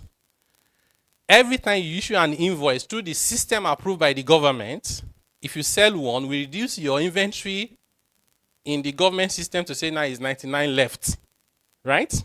You ended up issuing 40 invoices through the system, the rest you did not issue. The system of government says you have unsold 60 units. You bring your financial statement confidently at the end of the year. You say life is hard in Nigeria. Closing inventory 10. Say, Oga, come. Your inventory is not 10. According to us, it is 60. Can you tell us what happened to 50? Yeah. Yeah, come and explain to us what happened to it. Did they disappear or were they stolen? It expired. Come and tell us. If we import, as you are importing like this, we are adding the inventory to your record. So actually, the world has so advanced that we don't need to do some of the old school things we're doing to enforce compliance. You can make people do the right thing by just putting systems in place. You will find that in the work we're doing, we have not been talking about corruption. We think that you can fight corruption without mentioning it, if you are really honest about what you're doing. So this is one of the things that excites me the most, this fiscalization. We will grant input credits on assets and services to businesses for their input VATs. So businesses are vehicles for economic activity. Whatever you do to businesses, they will do to you, right? All taxes on businesses are indirect taxes on people. Yeah, so if I'm a politician, I can come out and say MTN and banks, all of you will clap for me, will impose tax on them. They'll just pass it on to you. They are vehicles. So if you reduce the tax on businesses, we are reducing the taxes on the people. That's the concept. So we're allowing businesses to claim input credit on everything. Then there will be excise tax on some services. This is not a popular recommendation, but I will explain the thinking behind it. At the moment, there are 3 of them: gambling and gaming. Not many people will object to that. Number 2 is activities in the black market. We're saying, why are you going to the black market to buy and sell dollars? Why don't you just sell it in the official market so we can see everything? What are you hiding? So we want to take the profit margin. You know, it's the margin that drives supply away from official to parallel market. So the language we have in the law is any amount by which the parallel market rate exceeds the official rate is the excise duty you must pay. So if you lose the benefit, then what's the point? You come to the official market and suddenly there's liquidity in the official market. what we actually envisage is that we get to a point where we stop reporting two rates. How many countries is it that headline news, newspaper, radio, TV, NAFEM, NAFE? So why are you reporting both? And the more we report that, because if anything is worse than Naira not being stable and not being strong, is having that divergence in rates. The third one is the one that is not popular, telecommunication. We are proposing a 5% excise tax on telecommunication. Somebody will say, how did you come up with this bad idea? What we are thinking is that we use this 5% excise tax on telecommunication as the sweetener, or if you like, call it carrot, for local government and state government and federal government to get rid of over 50 nuisance taxes. We will say, like in the telecom sector, they say they pay about 43 taxes. Maybe with our reform, it will be down to 4. We will now say to those local governments, should you go ahead and collect these your nuisance taxes, we will offset, because if these things work as we plan, if you are driving and in the middle of nowhere, some guys show up with some wood and some nails, and they say, oh guy, you're supposed to pay 5K. That's not the place to quote the tax reform bills. That's the place to pay and comply. One thing they do very well is they give receipts and stickers. Just collect it. Once you get to your destination, upload it. Once it's validated, our plan is that you are refunded 100% plus an additional 50% for your headache. And the team managing it takes 50% for the overhead. And the person that collects the tax from you illegally gets charged 200% of what they collected. We're hoping and praying that they will allow this reform to go. We think this is the only practical way to get rid of those taxes. Otherwise, you write whatever you like in the law, they will continue to collect. So we are hoping, and we've discussed this with the lawmakers, that this tax should be conditional on those agreements about getting rid of the other reforms. To be honest, as a Nigerian, I will happily pay 5% on telecom if that will help me get rid of the other taxes that are creating problems for us. So that's the thinking behind that. Then, you know that today if you make donations, are they deductible? What process should you go through before it's deductible? It's too complicated. We've cleaned up all of that. And in Nigeria today, if you spend money on research and development, you are limited to a percentage of profit, which means if you're a loss-making company, you should not do research and development. What are you researching into? This is inconsistent with the rest of the world. So whether you're talking about Uber, Amazon, some of the largest companies in the world today spent over 10 years just making losses. But the American system is so supportive. You can even sell the loss and collect money from someone else and continue with your business.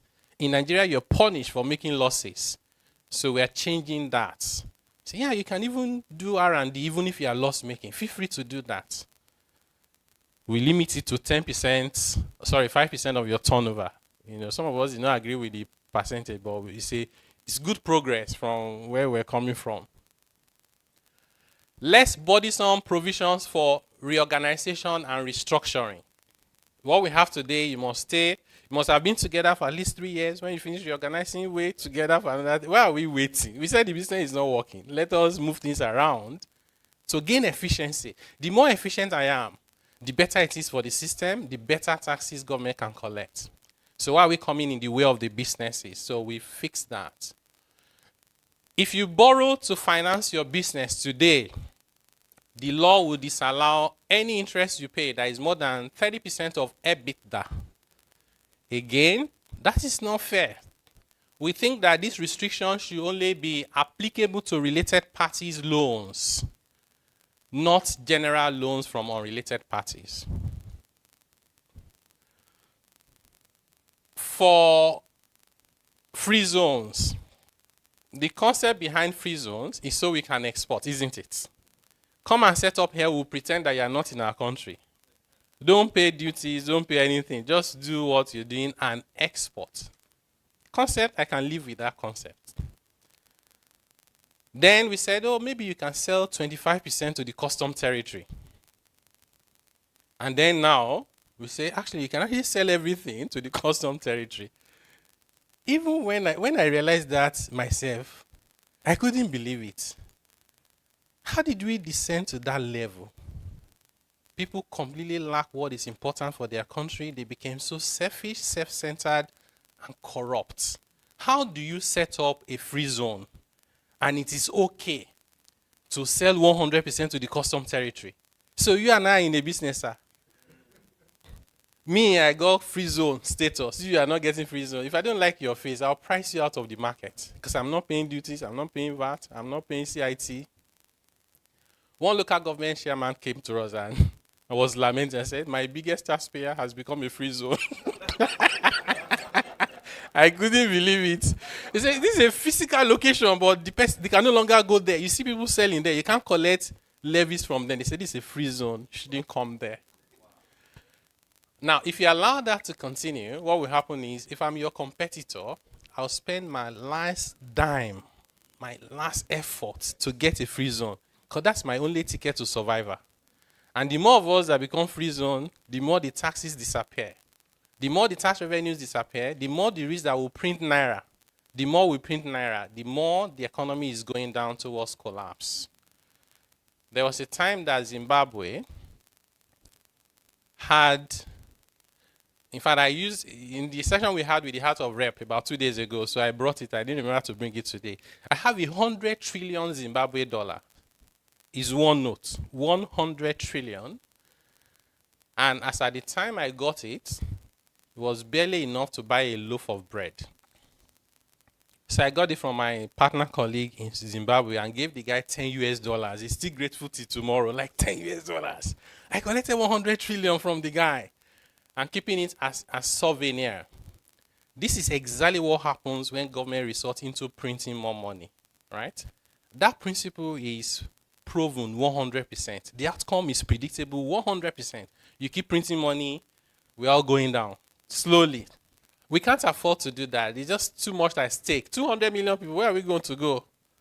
So, our bill is saying, if you export 100%, you are fine. Right? No tax, nothing.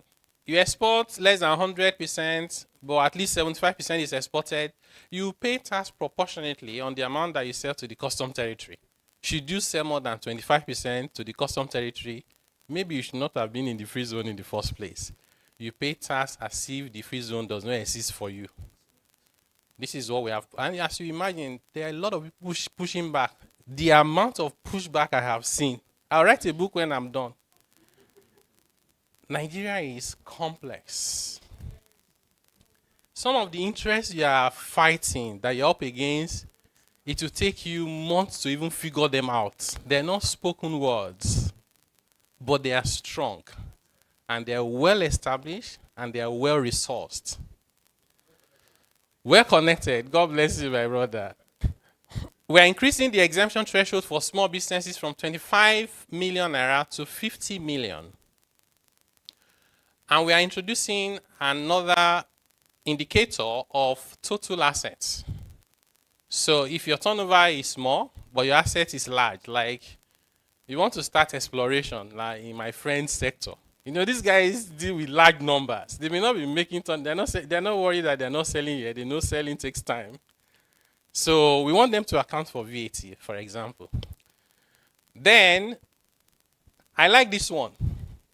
We have a language in the tax bill that says anything to do with taxes in Nigeria, the provision of that bill will be supreme. Of course, it won't be supreme to the Constitution, right? To any other law apart from the Constitution, to the extent that if there are inconsistencies, those other laws will be null and void. What we want to do is to empower the taxpayer to be able to fight and have the chances of winning anytime they fight. Right? Then, some of the controversial issues. VAT. What are we proposing? So we need this group to understand what we are proposing so it can help us educate other people. So currently, about 82%, let me start with that actually. This is the consumer price index. What it means is that when a household in Nigeria earns income, where do they normally spend their income? So the MBS classifies all consumptions into 12 categories. So anything you spend in Nigeria will fall under one of these 12 classes. What is the size of the household consumption that is spent on each class of consumption? It turns out 52% of the money we make, we're just trying to eat so we can stay alive. The more the poverty in a country, the higher the percentage of consumption that goes into food. You know, it says food and beverage, right? Beverage there is 1%. Yeah, so just take it that it's food. Just eat. Then we spend money on housing, water, electricity, gas, and other fuel. We spend on transportation so we can move around. Of course, on clothing and footwear, and then we spend on education and health. What we have done, you remember, we looked at the multidimensional poverty index. We looked at other data, and we said that items highlighted in green, food, housing, transport, education, and health, should not carry the burden of tax, because this is where people are trying to just survive. So if there was VAT, and this is where I can explain some technical languages, which is hard to the general population. If this water is exempt, which is what you find today, it means when you are selling this bottle of water, do not charge VAT. To the ordinary person, they think there's no VAT. To the expert, they know there's a hidden VAT that has not been reflected in the invoice. Why?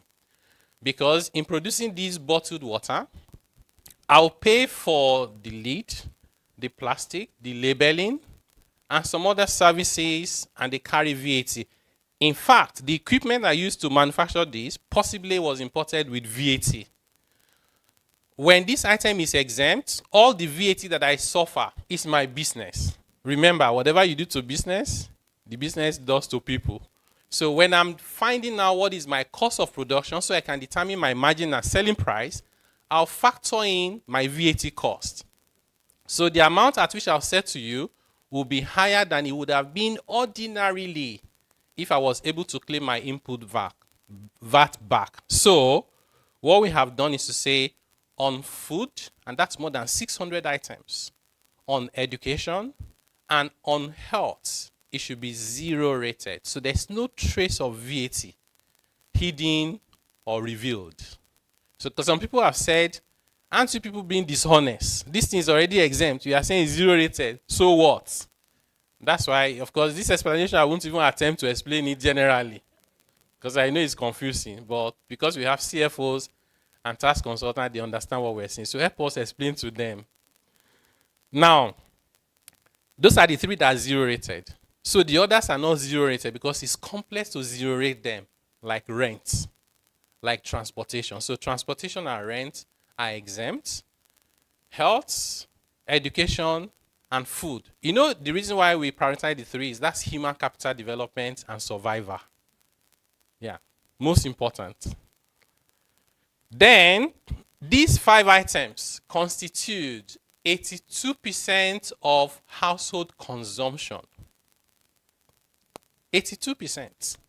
All the other items combined are 18%. So, on the 18%, the VAT rate will go up in 2025 to 10%, in 2026 to 12.5%, and in 2030 to 15%. That's the bus stop. Remember, whether it's 10, 12 and a half, or 15, businesses will claim back everything. So this tax actually means that for businesses, it doesn't matter what the rate is, their own VAT is 0. So there is no argument of, oh, businesses will pass on the cost. There's no cost to pass on. Because now they are bearing 7.5%, and we're saying whatever the rate is, you bear 0. So for businesses, this is fantastic news. For the customers, if I say to you on 82% of your consumption, VAT will come down. On 18%, VAT will go up. I'll put it differently. On every 5 items that you buy, VAT will go down on 4. VAT will go up on 1. Don't isolate your conversation on this bill. You'll be doing a disservice to the hard work. Because what it means is that even though VAT rate is going up, for me as a person and my household, our VAT bill will come down because VAT is going up on 1 and coming down on 4. So let's be very objective in our analysis, even when we disagree. It's 83. Okay, they say it's even more. So you see. Thank you, my brother. It's good to have people like Dr. Fashua in the room. So this is the driver of our recommendation. Let me now go back to, this is the current regime of VAT, and this is what we are proposing. So I just explained this. There are also other states that are collecting consumption tax, entertainment tax, hotel center, event center, taxes. They've invented different names for them. We think it's not appropriate for there to be more than one consumption tax per time. So we're encouraging the states to discontinue with their consumption tax. Of course, you would imagine the hardest to convince should be Lagos State. But I have to put this on record every time. Lagos State has been very supportive. They even gave us the numbers of, and I said, tell me how much you are collecting from consumption tax. It's actually not a lot of money. Of course, it will be a lot for smaller states. But by Lagos State standard, these numbers are barely 1 billion a month. So it's actually small. Say, why don't we just get rid of this other consumption tax? Let's just focus on VAT alone. To make it a sweetener for them, to the federal government, please, can you seed 5% of your VAT revenue to states?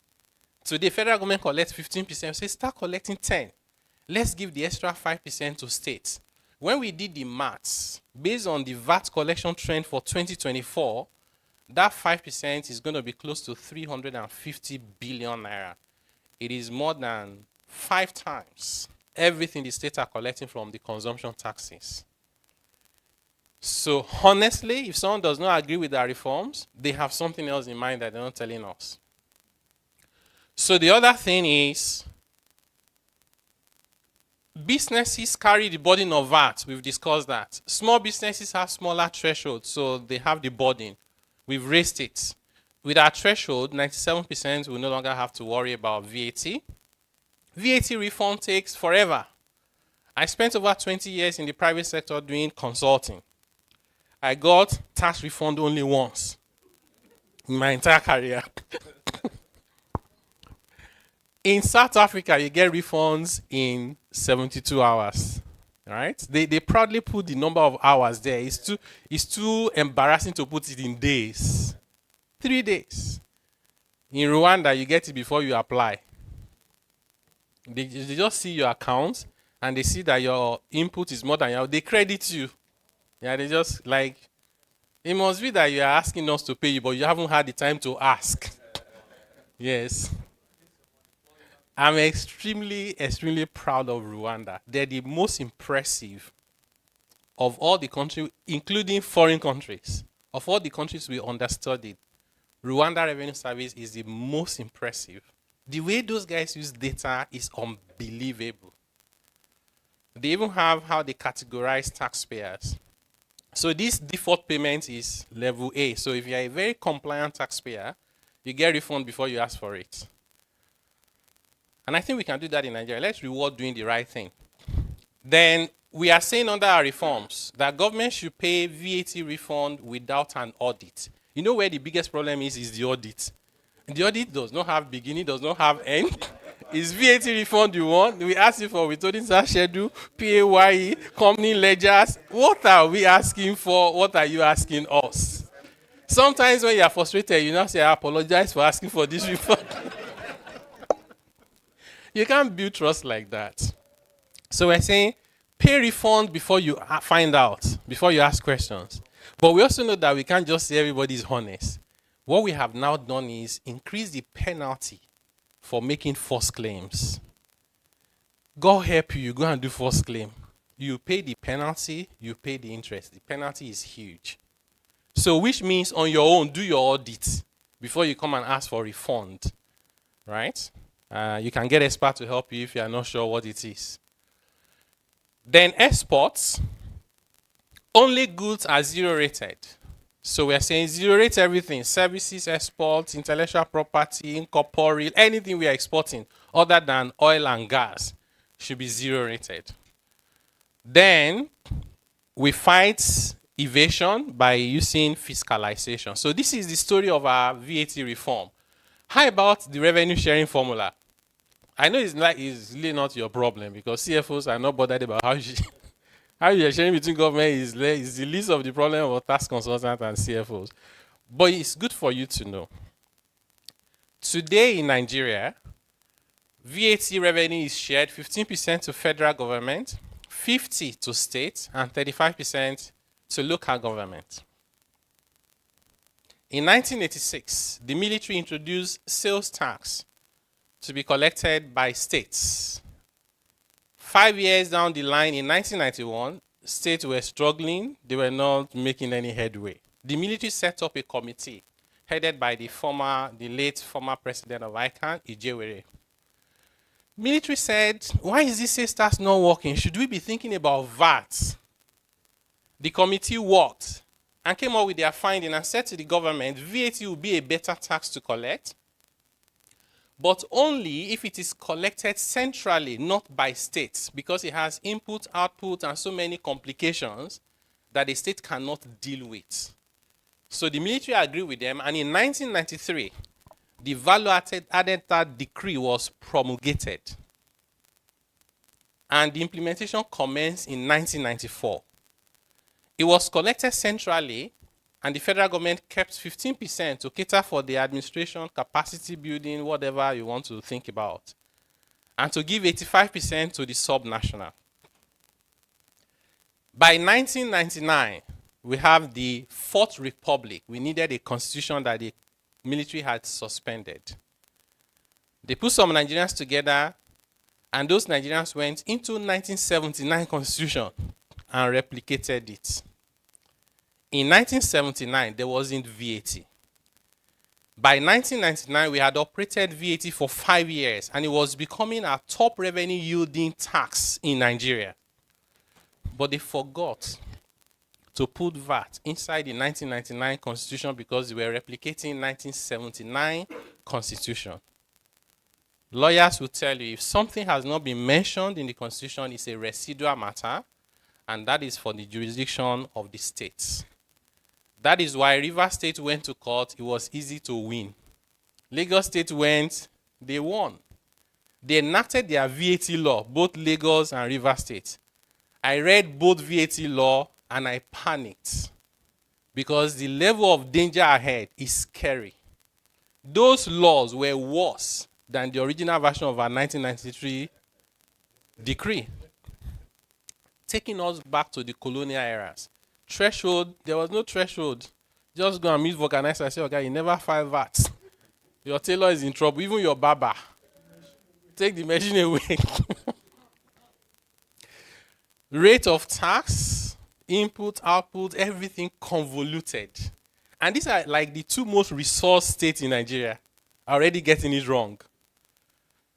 But why is that? Because these states believe that they are making so much contribution into VAT pool and getting little back, which is partly correct and partly incorrect. It is correct to the extent that economic activities in Lagos is expected to be more than anywhere else in Nigeria. But what should it be? We don't know. We have an idea of what it should be. But what is it? The data shows that Lagos State alone gives almost more than half of VAT revenue in Nigeria. But that's because VAT derivation is attributed to states based on where the taxpayer is making the payment of the VAT. When I was a middle-level associate, we used to do VAT based on branches. So banks, the likes of Nigerian bureaus, will do like, a bank will file more than 300 returns. Everywhere you have a branch, you find the next office and do your VAT there. It was a nightmare. When we move to central filing, say file only one return. Usually you do that at your head office because that's where your finance department is. We lost the data that we were collecting about where those activities were taking place. So we solved one problem and created a new one. But that new one is not the business of the business community. So they never complained about it. What's your business with how they calculate derivation? So the derivation that is attributed to Lagos, to Rivers, to FCT are inflated. Because when MTN pays VAT in Lagos, they're paying VAT on the calls that are being made across Nigeria, from Kano to Ekiti to Oyo to Zamfara states. Why should all that credit go to Lagos State? When Coca-Cola sends products to their distributors, they pay VAT in Lagos. Dangote will send cement all over Nigeria, with Bua as well. They pay all the VAT in Lagos. So our view is that that derivation is distorted and it should be corrected. What should we do going forward? Let's trace the VAT to the place of consumption and give the credit to that state where the item has been consumed. And because of that correction, we should then allow a state to keep 60% of the VAT derived within their jurisdiction. Today, the amount of VAT that is to the credit of state and local government is shared as follows: 20% derivation, 50% equality, and 30% based on population. We're saying going forward, derivation should be 60%, population should be 20%, equality should be 20%. To be honest, we're very proud of ourselves when we came up with this idea. We thought we would be commended by all the states, apart from Lagos State and maybe River State. So in our view, the tough conversation will be with Lagos State. And so we did. We went to the Governors Forum. You know, our leaders they're always very busy. When they had time for us, they gave us, I think it was 15 minutes. And we stretched it to 25. What can you say with these reforms in 15 minutes? So when somebody picked it up and said, this is against the North, and they amplified it to become what it is now, it was a complete misunderstanding of what we're trying. We have the data. So the states that are suffering from what we're saying now, it's almost all the states, apart from those three I told you: Lagos, FCT, River State, and interestingly, the fourth one is Oyo. Those are the four states that may just like what we are doing now. Every other state is being under-recognized for their contribution. We think it's the right thing to do. Lagos State, of course, they may not like it, but they are supportive. And that's something that I really appreciate. Even this morning, as we're about to start, I saw that the governor was trying to reach out to me. So I went out to call him. In my mind, I say, I hope that Mr. Governor will not say, by the way, we are no longer interested. My heart was a God, let him not say that. And guess what? He was still supportive and said, would you come and talk to us at Governors Forum? That's why I'm going to run away once I'm done here. There's Governors Forum this evening, where I'm trying to also get another opportunity to talk to them, because I believe that if they understand what we're trying to do, they will support us. And even if they don't support us, let it be that they understand what we're trying to do and they say, we understand it, but we still don't want. That's really our objective. We think that we owe it a duty to explain. Just keep explaining. But we remain positive. We know that our governors love our people. So, I already explained this. Then, this is the one that most people missed. So, in the new law that we propose, there's a section 2212 of the Nigerian Tax Administration Bill that says, for the purpose of attribution, any return under this section shall provide details of derivation of taxable supplies by location in a manner prescribed by the service. So when you are submitting your returns as a company, if you have distributors, you tell us your VAT is this amount, and for this month, I send products to XYZ distributors in Ekiti, in Ondo, in Yobe. These are information that you already have in your system. We are not asking you to do anything extraordinary. Just give us that data so that FRS can pick your VAT and attribute it to the states. So, but if you think there will be any complications, that's why we've called the CFOs. Let us know so we can work out the language and the details. So this is just a scenario analysis to say, if MTN, by the way, MTN is by far the largest contributor to VAT revenue in Nigeria. The gap between them and second is like heaven and earth apart. So the second largest payer of VAT is Dangote. The third is Airtel. Okay, so we have the top 20. The top 20 alone are contributing like 90%. So we thought that if you analyze the top 20, you are good. So, assuming MTN had remitted VAT of 120 billion, under the current model, the whole of this 120 billion is attributed to Lagos State. Of course, I don't want to put 36 states because it will be difficult to read. So we just put one state per geopolitical zone. So just for the sake of our analysis. This 120 is allocated to Lagos entirely. Nothing is allocated to the other states. So we then share the revenue. 20% is based on derivation. Since these guys don't have derivation, they don't get anything. Lagos State gets 24 of the 120, right? And Lagos says, but this is 120 I've contributed. Why am I getting only 24? They want to go and pass a law to do that alone. But this 120 is actually not their 120 alone, right? Then there is 50% of the 120, which is 60, is shared equally. That's why everybody gets 10. And then the balance is shared based on population. These are the official population of the states based on the last census. That's what they get. So together, in total, this is the VAT they will share for the month. What are we proposing? Take the 120 billion that MTN remitted, and these are the assumption of how much calls are made from those states.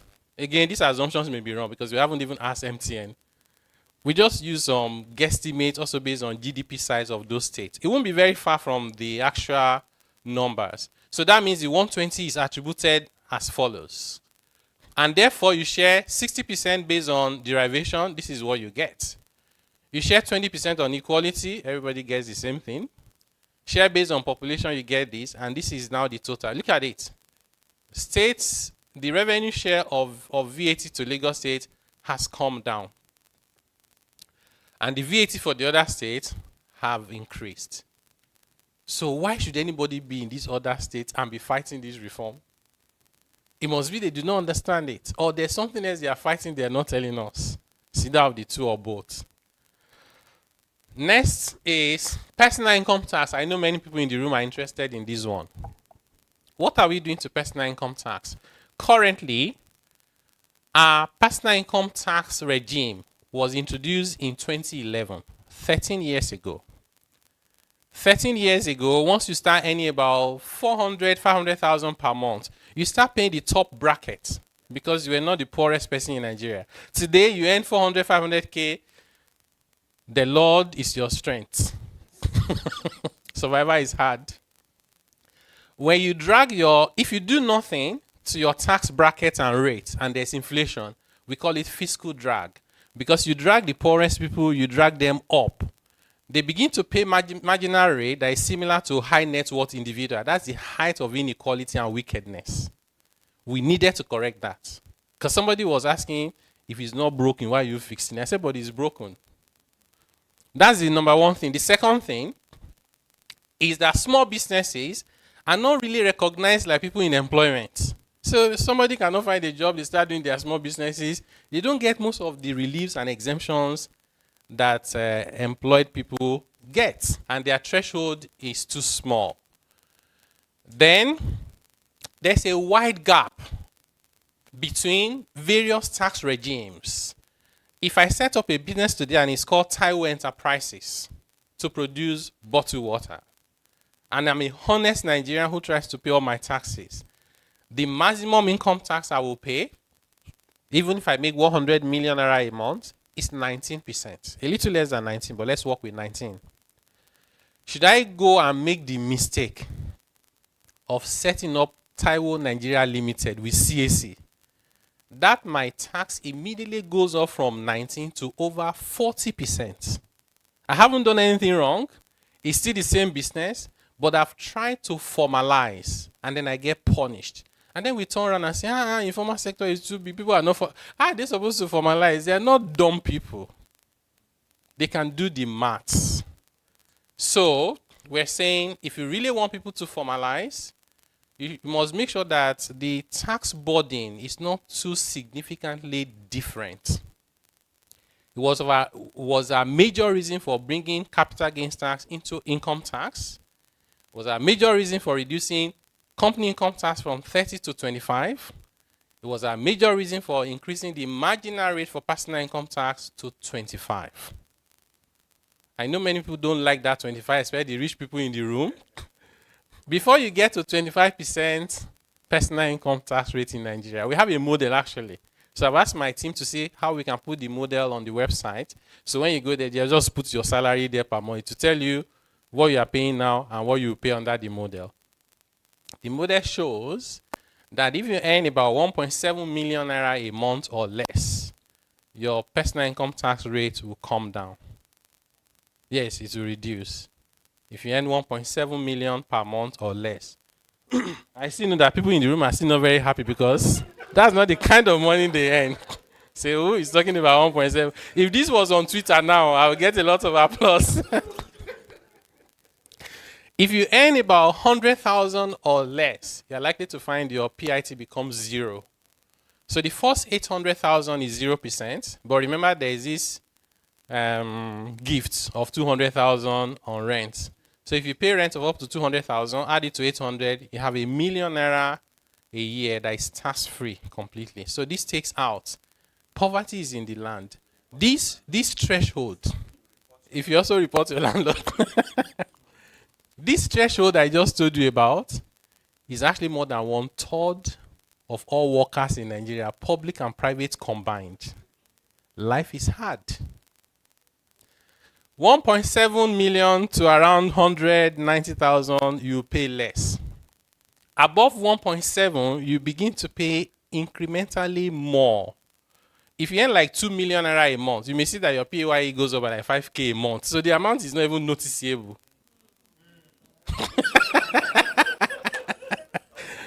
See people earning 2 million, they don't want to pay 5K more in a month. We know life is hard for everybody, honestly. So, but we just need to, this reform goes beyond. That's why we're trying to set the context. So you know what's driving our reform. Before you get to 25%, you must be earning close to 20 million naira a month. Yes, but not many people are earning it. That's the point. The percentage of workers in Nigeria who earn 1.7 million naira or more in a month is less than 10%. Yeah, it's actually less than 10%. In fact, it's less than 5%. Things are hard. You don't know it. I know that, I'll be in that class of any more than 1.7 million, right? I know even for me, it's hard. Band A bill alone in a month. It was my annual salary when I started working in a month. And those of us who are working and earning those kind of 1.7, you have a whole community that you cater for. The bills, the black taxes you pay. There's also the implicit tax because government is not playing their role. We know. But we say if you take a medium to long-term view and all this reform work, you find things become easier as we go along. And that's when we now, because if you use the lenses of today to reform for tomorrow, there'll be a disconnect. So those little sacrifices are the one we are pleading to you to please understand where we're coming from. But really, if you earn like 20 million a month, should we be begging you? So someone says, why did you take personal allowance rate away? I'll put the question to you this way. You have a job offer. Job offer A says, okay, I'll pay you 5 million naira a month. No breakdown, no story. Are you good or you're not good? You say, okay, wait, I have another offer. This offer says, I give you 4.5 million a month. 1 million is for transport, 2 million is for accommodation, there's entertainment, there is inconvenience, hardship allowance, 4.5. Which one would you take? Who is interested in the breakdown? I'm interested in the 5 million. So the personal allowance, personal relief, consolidated relief allowance is a waste of time, unnecessary complication. We want to get to a regime where someone who does not have more than primary education can file their returns without having to find, because they can't even pay a consultant.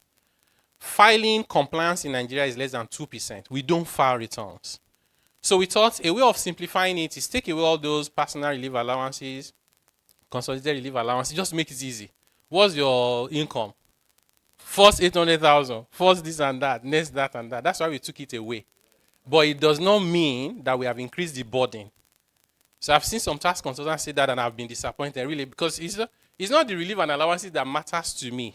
It is the effective tax rate that I pay.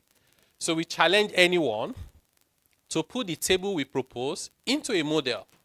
Compare with your current model and see whether we are wrong or not. Challenge us. Just send us a note if we are wrong. The highest rate now is 25. Yes. Yeah, so that's why I'm being open with you. There's a slight increase. Exactly. And that's for the rich people. And I just told you, I attended an event. I attended an event for economists in the FCT. And someone said, so no, there's no middle class again. I said, sir, let's agree that there's no middle class. In this room, you flew plane to come to Abuja. Some of you are staying in 5-star hotels, right? So, and I know you are not the poorest people in Nigeria. So you must be the elites, or you agree with me that you are the middle class. So it is not right statistically to say there's no middle class in Nigeria. There is middle class. Middle class is not established globally based on income level. It's established based on what you can afford with the income that you earn. If you earn $1,000 per month in Nigeria today, your $1,000 in Nigeria is worth more than $4,000 in the US. I'm saying that the person that is earning $1,000 in Nigeria today will have savings. The person that is earning $4,000 in the US will be in debt. So that's why it's situational. It's based on circumstances. I'm not hoping that I'll be able to convince you, but I'm hoping that I'll be able to explain to you the logic behind our recommendation. Okay, so the other points are there. I've been reminded that I've overspent time. So the other contentious issues are development levy. I've explained that. We're not proposing scrapping of TET fund or NASENI or NIDA. No, we have no such powers. It's not within our mandate. Excise services on excise on tax, excise tax on services I've explained. Small businesses I've explained. Harmonization of agencies. We're not merging agencies into FRS. We think that will be a gradual process if it becomes necessary. But we want to integrate how they administer revenues, so that when you import something, you don't under-declare and then over-declare to FRS. And there are some agencies that should not be collecting taxes. We think they should stop collecting taxes and focus on regulation, which was the reason they were set up. I've explained the free zone to you already. So the other bills will be fast. So this bill that we just discussed now is more than the other three combined. Okay. So the others are really just administrative, so it'll be quick. So the tax admin bill is trying to harmonize our identity. So we'll be using NIN for individuals, company registration number for companies, and then we'll find something for corporations. That will be the primary ID. So anything else you have is resting on that. So that is the data we use to connect the intelligence within the ecosystem. So if you do something on your phone, the system picks it, right? You go and buy things in the mall with your payment card, it picks it. You put money in the bank account, it picks it. You open an asset management account, picks it. Stock markets, picks it. You travel abroad, picks. You register a new car, picks. You build a new house, you have to connect. You ask for electricity. When you ask for electricity for connection, it picks it. You show up at the end of the year, say life is hard in Nigeria. Total income is 2 million. Say, Oga, our record shows that going to malls alone, you spend 6 million. Can you help us reconcile your data? So we want people to be honest so that this system can work. All the countries that we want to be like, this is how they make their system work. All of us have to be willing to make these little sacrifices. What else should I highlight here? Of course, we're going to be using a lot of technology. So you see that there. Everybody must submit annual returns. It will be simple. And we've given powers to the Revenue Authority to even simplify it for low-income earners. So something that you can do like, so there's even possibility that the only thing you have to tell me in your returns as a small business is your turnover. Then we can do standard deductions. So we look at every sector. We had about 180 small sectors within informal sector. So we can do the analysis to say profitability in makeup, in tailoring. We can do all of that. How much do they normally spend on their assets? We'll create standard deduction for you. So once you tell us how much you earn, the system will generate your expenses for you. If you don't like it, then you give us data and put your actual expenses, right? So, but that's data to use for economic planning. So that the next time we are looking for poor people to help, we don't go to villages with money in Ghana must go. You go to the database and you can tell who is poor and who is not. Most likely if somebody loads credits of 100 naira a month and they flash all through the month, chances are that they have they don't call people, they flash you. When you get angry, you call them back to abuse them. They use the opportunity to quickly say what they have to say. Those are guys who need help. So if you dispute an assessment, the government says your assessment is 4 billion. You are writing English back and forth. But you know there's 500 million that is due. This law says you must pay it without any demand. So pay what you agree to while you are disputing the rest. Then we have exchange of information, accreditation of tax agents. Going forward, this is not a popular one because I'm speaking to tax consultants. You cannot just go back and be filing returns for people and be representing them. We need to be sure that, number one, you are technically competent, and number two, you are ethical. Those two conditions. And we'll track it on the system. So the plan is that an account will be created for you if you're a tax agent. Every time you submit a return for a client, it's linked to your own account. The day you go and tell them that there's no VAT on airtime because airtime is an essential consumption or something ridiculous like that, we'll know that whatever you have done wrong is being replicated across your clients. So we can know the number of taxpayers we need to remediate, and you must come and explain to us why you did not know the withholding tax rate or VAT rate. In addition to that, it would then be that if we are unable to explain sufficiently your lack of technical knowledge, or you have been unethical, asking people to under-declare income here and there, you can be de-accredited and you will never be able to represent taxpayers anymore. In addition to doing the right thing, you must do the right thing for yourself. So we'll also be tracking how compliant you are on your own tax affairs. Because he who comes to equity should come with clean hands. So some people are not happy with us. They say we want to be controlling them. We looked at a number of countries. We love what they do in South Africa. South Africa not only regulates tax consultants, they regulate their regulating bodies. So like your ICANN item, before your members are eligible, you must do certain things. So nobody earns a free ticket to any meal. You must earn it. Cannot be given to you for free. Some of the biggest problem we have with the tax system today is facilitated by tax consultants. Either doing the wrong thing or looking the other way. Then there's also the supremacy of this one for administration. Anything to do with administration must be consistent with this bill, otherwise it will not work. Revenue service establishments.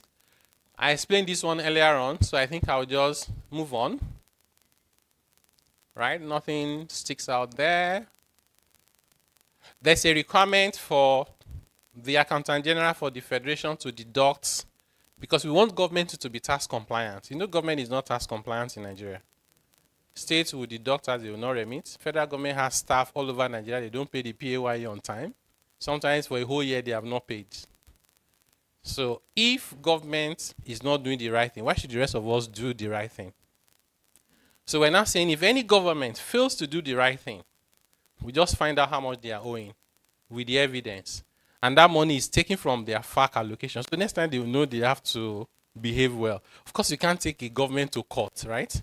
You can't put somebody in jail because but there could be consequences that will help them to behave well. It depends on what the person that needs the tax is demanding. So it's up to them. They can decide they just want the principal or they want to be penalty and interest as contained in the law. Joint Revenue Establishment Board. So it has these 7 parts and schedules. The work of the ombuds is quite interesting. I will encourage that you read through that. So the Joint Tax Board will be the one maintaining our tax identification centrally for the whole country. And complementary proposals as I round off. We have a new national fiscal policy that we are proposing for Nigeria to replace the national tax policy. You see the attention there is broader than tax, so it's fiscal. So we are helping ourselves about how we manage our taxes, how we spend our money, how we borrow, and other important things like the environment, sustainable development goals, and what is even our national policy on subsidy and conditional cash transfer. Do we just wake up one day and say, a lot of poor people cannot eat, put money and go and share 5,000 or send them rice? What should we subsidize? Should we subsidize anything? If we should, what should we subsidize? Consumption, production, agric, technology, telecoms, right? So we've developed a framework for subsidy and cash transfers for Nigeria in that policy, which we believe will help us as a country to have some organization as to how we do things. What we found out is that people feel more dignified if you make them work and pay them than if you just share money. So for example, I can say set up a cooperative or association and say, we award to you the cleaning of this road for the next 6 months. So they just come, men, women, they clean the road and they get paid 20K. They feel dignified than having to go and lobby one politician so they can be on the list of 20K. Then before you sign the list, they say, but this 20K will only give you 4 if you sign. Of course, you know, if you don't sign, you don't get anything. You now sign, 16 does not come to you. But they put 15 in or 20 in, so we can do those things better. So how do you protect the poor? How do you use evidence for policy formulation? etc. We have the economic stabilization bills, which are trying to address short-term issues. Like, for example, the taxes, levies, and fees that Nigerian companies are asked to pay in foreign currencies about $3.5 to $4 billion a year. And that puts pressure on the Naira without adding to the FS liquidity in Nigeria. So we identified all the laws and we are amending them to say, pay your taxes and levies and fees in Naira. So some of the details are here, which we can have a look at later if you are interested. We sent 10 amendment bills to the National Assembly for the Constitution to be amended, including issues of how you deal with VAT, how we do with our budgets, how we implement treaties that we get into, requirement for elections. Of course, you can guess what the content is. You can't say everything, otherwise your reform will never pass. So presidential pardon, ministers of the federation, for example, today, our constitution says that every state must have at least one minister. So people now complain that we have 48 ministers. Personally, I think that the problem is not the number of ministers, but I do understand that it does not send the right signal in terms of cost of governance. So our proposal says, instead of one minister per state, why don't we say you must have an equal number of ministers per each geopolitical zone, provided that no state has more than one minister? That's the complete opposite of what we have now, right? Which means one president might just decide to have 7 ministers, one per each geopolitical zone and FCC, and they're fine. Or you can have 2 ministers per geopolitical zone plus FCC, then you have 13. You can have 19. You can have 25. You can have 37. You cannot have more than 37. Because our minimum now becomes our maximum. So we have those kind of ideas that we've sent to the National Assembly. Our ideas on the budget is transformative. We are so hopeful that those things can fly. It will change how we do budget, how we monitor how we spend our monies, and the benchmarks of what should be overhead, personnel costs, human capital development, infrastructure, not just capital. You know, today you can build new homes for lawmakers, for president, for VP, buy bulletproof cars. All of it is capital. But that's capital for private business, for a country. That's not capital that we're looking for. We're looking for infrastructure. You building roads, electricity, ports, providing water, and all of that. And then for local governments, we know they have their autonomy for financial autonomy now. We looked at the constitution under fourth schedule, and they are supposed to be doing a lot of amazing stuff, including local government should provide homes for the homeless, not to go and be abusing them. See, it says homes for destitute. What do we do in Nigeria today? We see them as irritations. The way we behave in Nigeria, I don't know whether it's from a different planet. You go to the most vulnerable people. I say, what are they doing there? They make the city dirty. Let's get rid of them. Who does that? The constitution envisages that you provide homes for them. And that's local government, actually. The streets, the roads, gardens, parks, lighting, drains, right? Public convenience, sewage, refuse disposal, all of this. And then in conjunction with the states, take care of primary adult education, agric development, health services. But many of the local governments are not even aware what they're supposed to be doing. You look online today, you will not find the budget of one local government online. Then it's too much expectation to expect financial statement that is audited. So why can't we? By the way, this constitution stuff, we are proposing that all these of collecting licenses and rates from radios, TV, trucks, wheelbarrow, right? We've gone past that. When I was a kid growing up in the village, my village, we only had 2 TVs. 2 families had 2 TVs. They were black and white. Those days when they had a whole cupboard for the TV and then they lock it, right? At 4 o'clock, it will start with those lines from NTA. So when you watch those plays, it's black and white. So those of us that were kids, you couldn't sit inside because that's for the adults and the elderly. On the window, you line up, you carry the other person, you put stool. That's how we watch those things. If you had a TV, you were a rich person. We could ask you to pay a tax. That was in the 1960s and 70s. In 2024, that is not the sign of wealth. Same thing that a bicycle is not the sign of wealth. So we have to go to the constitution and review it and stop taxing poverty. Then whatever is left there, let the local government develop a plan. For example, in my local government, we have 2,400 kilometers of road, for example. 2,100 is not paved. 300 is paved or requiring repairs. We have 18,000 households. 14,000 of them do have access to water, right? Sanitation. This number of households have no sanitation. Let's collect the data first. Don't go and build 1-2 kilometers here and say this is dividend of democracy. You've done 2 kilometers and there's supposed to be 2,000.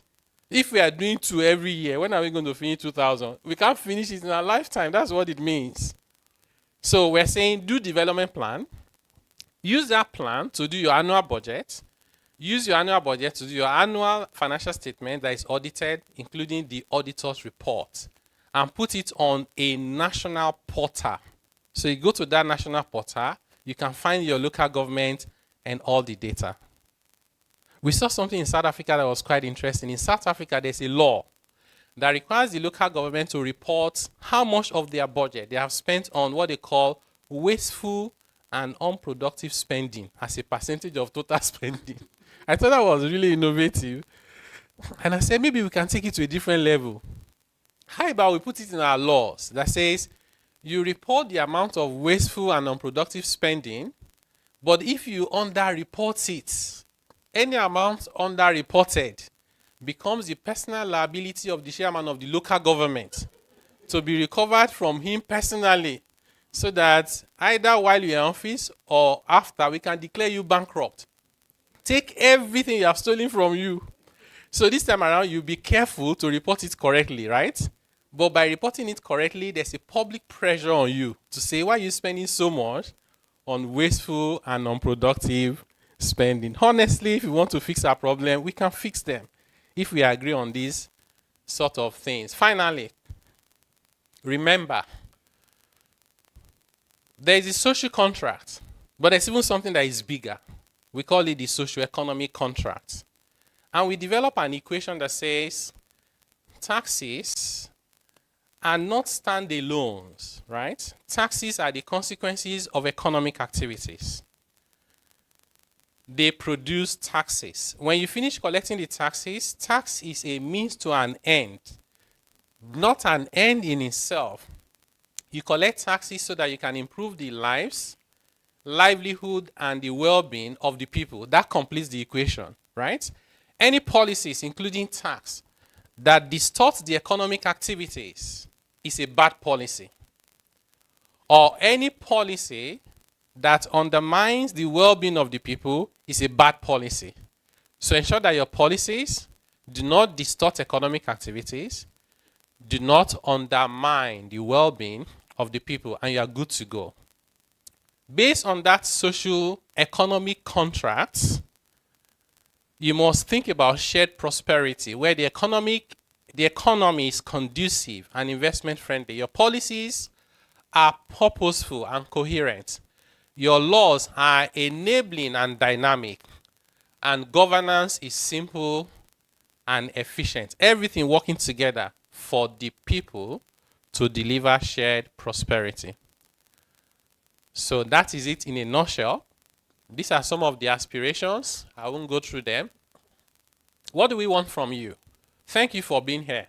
For those that are physically in the room and those that are online. Those that are online, we apologize for not inviting them to be here physically.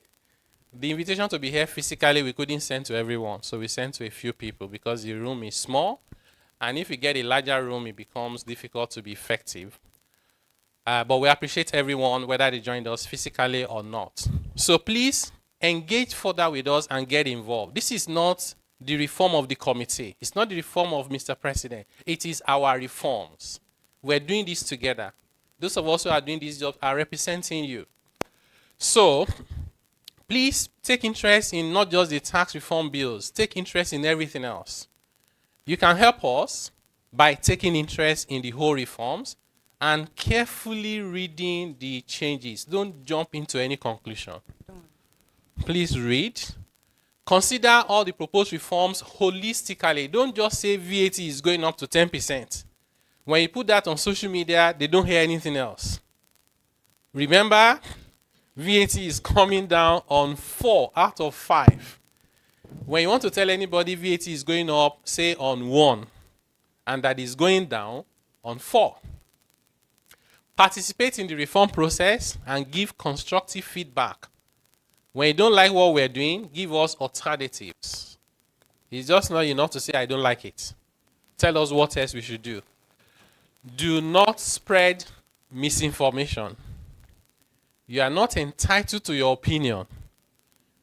You are only entitled to your informed opinion.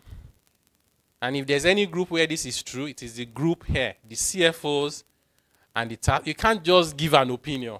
Give informed opinion so you do not mislead our people. You can follow us. We have a dedicated website. It's updated almost every day. So you see good content there. We have a resource center there. This is the QR code for the resource center.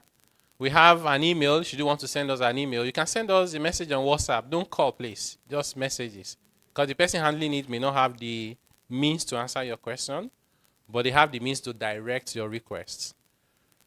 LinkedIn, if you're up for social media, X, LinkedIn, Instagram, Facebook. We have a YouTube account, and you can please engage with us, and we look forward to those engagements. I close with this quote by Nelson Mandela, and it's a message to all of us. We have hopes, we have dreams for our country, we have aspirations, but we also have our concerns, or call them fears, of things that can go wrong, right? But how should we move forward? Mandela advises that the choices we make should reflect our hope, not our fears. On that note, thank you very much for your attention. Big round of applause for Taiwo. You really spent time in looking at those bills. And I know we haven't looked at everything. So we have some time left for questions, guys. See my guys at the back. So we're going to take questions from the room, and then we'll look at some questions online. Nikki already. All right. I don't know if there's a roaming mic, so do you want to... Yeah, we can take the questions together. So just give her. So good afternoon, everyone, and a special thank you to Taiwo. Special thank you to Taiwo. I'm happy I attended this session. I definitely got clarifications on a number of things, and I need to say a big thank you to your committee. A lot of work has been done. The thinking is very robust, it's very Nigeria-centric, and we'll see how we'll all support you as much as possible, so thank you. A lot of the reforms, I think, they are very much in the right direction. Just a little, maybe tweaks here and there, but I just want to talk about one major one. And you also mentioned it when you are saying that some of the controversial one, which is the global minimum tax that we're implementing. The thinking behind it is understandable, because for multinationals to avoid profit shifting, let's set up that global minimum tax. But for the OECD also, you know, they put a threshold for companies that have made globally 850 million euros. If you convert that to Naira, you'll be in excess of 1 trillion Naira. So using our own base of 20 billion actually puts many companies in that bracket. And 15% of PBT is actually huge. So what I would like to crave the indulgence is, let's reconsider. Rather than a 20 billion as the threshold, it can be lifted. Unfortunately, I don't have statistics to show what I think is right, but I think it shouldn't be less than 100 billion if we're going to do it. I know we can't match the figure that OECD is using. So that's the first one. The second one is that even as the OECD is implementing this, they recognize that for certain kind of industries, they have specific issues, and it cannot be implemented blank, like a kind of blanket cover like that here. So they're also putting in place, you know, advisory, explanatory notes, and things that can be done in clear cases like insurance. You know, and they encourage companies to have specific guidelines, because they understand that the tax base is different from, the tax base is different from the accounting standard. And they have those things in place just to ensure that you don't end up double taxing. I think we need that in Nigeria also. And I'll give the reason clearly for that. Currently, for most companies we have in Nigeria, when you do your tax computation, you start from PBT actually, and you then do the adjustment, you add back, and you deduct the ones that are not taxable. Insurance is probably the only industry you don't start from PBT, especially the life insurance. You identify the taxable income, which is investment income, because the life premium they collect is not theirs. It's for policyholders, they're still going to return it. So you must start from their own investment income and fees, make adjustments to it, and get an adjusted profit that is then used. So using 15% on PBT on such kind of industries obviously disadvantages them. And our proposition is that we should start from their own income that is taxable, the investment income, deduct management expenses, and that adjusted profits should be what 15% is then considered upon. Let me pause here. I know a lot of people have other things. Thank you. Thank you so much. And thank you. Great work. So we have a question here. Okay, that's fine. Thank you. Let's take all the questions together, and then Taiwo can respond. Okay, that's fine. Yeah, my name is Olawale Aziz. I'm the CFO of Trexim Holdings. So I have a question on the company income tax, right? Typically, you recognize your revenue when you earn it, but you find out that when the tax people comes, even the impairment that you have booked on those provisions for your receivable, they are added back. So what I'm saying in that is that even at the end of the year, when I'm filing my return, if I've not collected that receivable, I should go and borrow to pay it. So I just want to know what is going to be done to address that. Thank you, Olawale. So this table. Right, thank you, Taiwo. You've done a very good job. I have a question. I'm Peter Warfare. You obviously agree that we need to always touch our laws, but I was expecting something. Maybe you didn't say that specifically. What do you see, or what do you expect to see in the medium and long term that will tell you that these reforms are effective? I mean, I didn't see that in terms of numbers and, in quantitative terms. Thank you.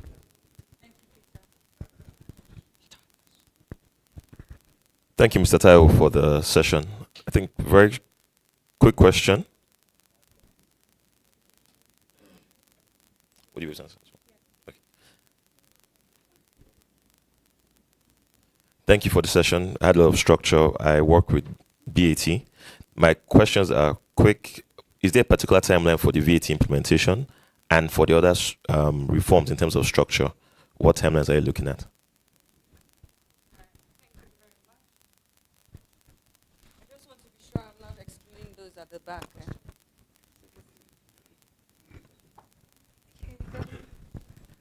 Okay, thanks a lot, Taiwo. Oladejo here from Anderson.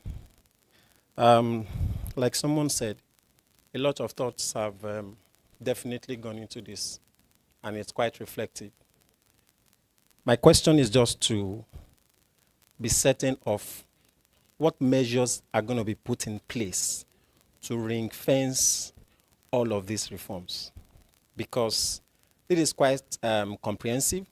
It's going to completely change the tax landscape, that we have in Nigeria.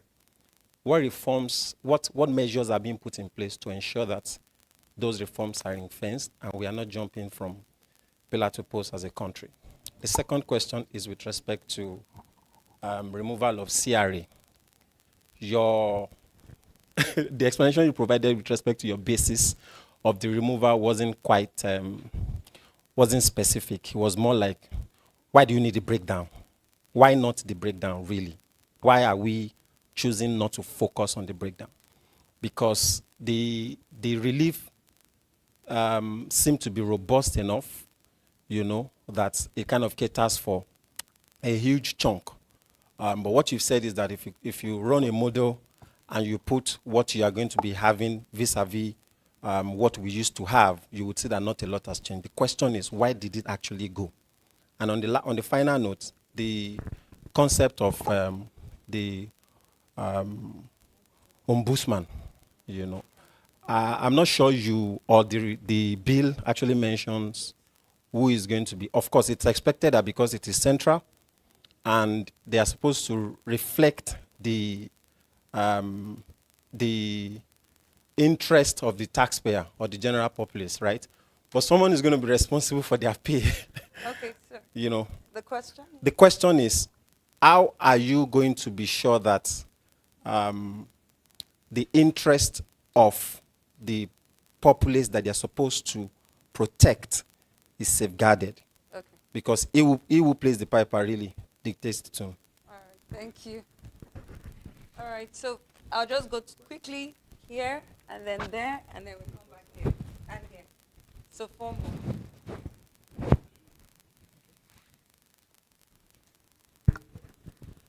Thank you very much, Taiwo, for this elaborate session. I work in the alcohol beverage industry, and we have a bit of concern around excise. I'm wondering if there is any opportunities to sort of simplify how we administer, especially the ad valorem on spirits, because that has created a bit of complexity, especially around determining the UAC. So I'm wondering, is it within scope of what you're looking at in the spirit of simplification? Then secondly is on you made mention around the software that would interface with businesses. My concern is around cybersecurity, because in recent times, a lot of the attacks companies have had are from remote softwares that interface with their businesses. So how do we intend to safeguard it, especially because it's from the government? And I'm not saying that security experts, they are not on top of their game, but we tend to have those kind of exposures. So those are the 2 questions I have. Thank you. Thank you. Thank you, Mr. Taiwo, for the presentation. So my concern is on the physicalization aspect of this reform, which is very exciting. I am from the QRS space, and the physicalization is not new to the QRS space, in that FRS has attempted to physicalize in this space. However, my experience is most of the software they use, the integration with the company software were very inadequate, and it was a big issue. Even up to now, this system has not been completed. And there were a sourcing of this physicalization. So my concern now is, how are you going to integrate this? Is it going to come through consultants and the rest, and even the issue of cyber security and the rest? Thank you. Thank you. All right, so the one question there and one question here. And then Taiwo, you can. All right, Kenneth Erikume from PwC. Just a few additional questions. I would want to congratulate the committee as well. Brilliant work done. 3 questions. The first one is on dealing with the issue of the global minimum tax. I think there are 2 conditions. The first one is the multinational enterprise. And we also have some Nigerian headquartered companies that are multinationals, and by that definition, their subsidiaries could be caught. Nigerian subsidiaries could be caught by that 15%. So tweaks again. Then the issue of taxing the fruit, not the seed. There are some industries that are expecting a bit more in terms of the reforms. I think you mentioned the gaming industry as an example. Now there's an excise, but they pay something to National Lotteries Regulatory Commission, to the state. Looking at the principles for the reforms, harmonization is key, and ensuring that, I know there were some safeguards which you mentioned, but those safeguards requires them to actually enforce their rights, which could be complicated. And then the final one is, hopefully there's stabilization in terms of the economy. But some of those absolute numbers, when we're talking about thresholds and things, how would they be dealt with going forward? Thank you. Thank you, Taiwo, for such a wonderful presentation. My name is Emeka Chime from PwC. Maybe not to overflog the minimum tax question, but I'll just add on to it. Like you presented, companies that are solely focused on exports, enjoy the exemption, especially where they're set up in an export processing zone and free trade zone. So just to understand the intersection of this minimum tax, and that, because there was no clarity on whether they will also fall under that tax. And also something that wasn't really touched on today, because there are many non-resident companies, especially the ones that create significant economic presence, right?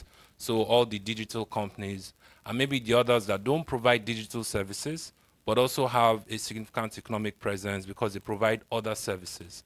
And their obligation under Nigerian tax laws, for example, to withhold. So just to summarize, those kinds of companies, are they required to withhold taxes when they pay taxable persons in Nigeria? Because under the previous law, there was a condition around you have to be operating the payee scheme to withhold taxes. That has been taken out. So these guys don't operate the payee scheme, but they are outside Nigeria. And many of them are wondering whether they should withhold, especially, like I said, the ones that have no nexus with Nigeria other than the fact that they have an economic presence as defined. Thanks. Good afternoon, everybody. My name is Jamie. Thank you very much, Mr. Taiwo. Mine is just a little clarification. This is on interest paid disallowance, disallowing interest paid on related party loans. So if it's from a non-related party to be allowed, but if it's related party, my clarification is it going to be the excess interest rate on the market interest rate or MPR? Or is it going to be a total disallowance of any interest paid on related loans? Thank you. Sorry. Oh, okay. You already have the mic. Okay. Let her so we just. take that. We take it today.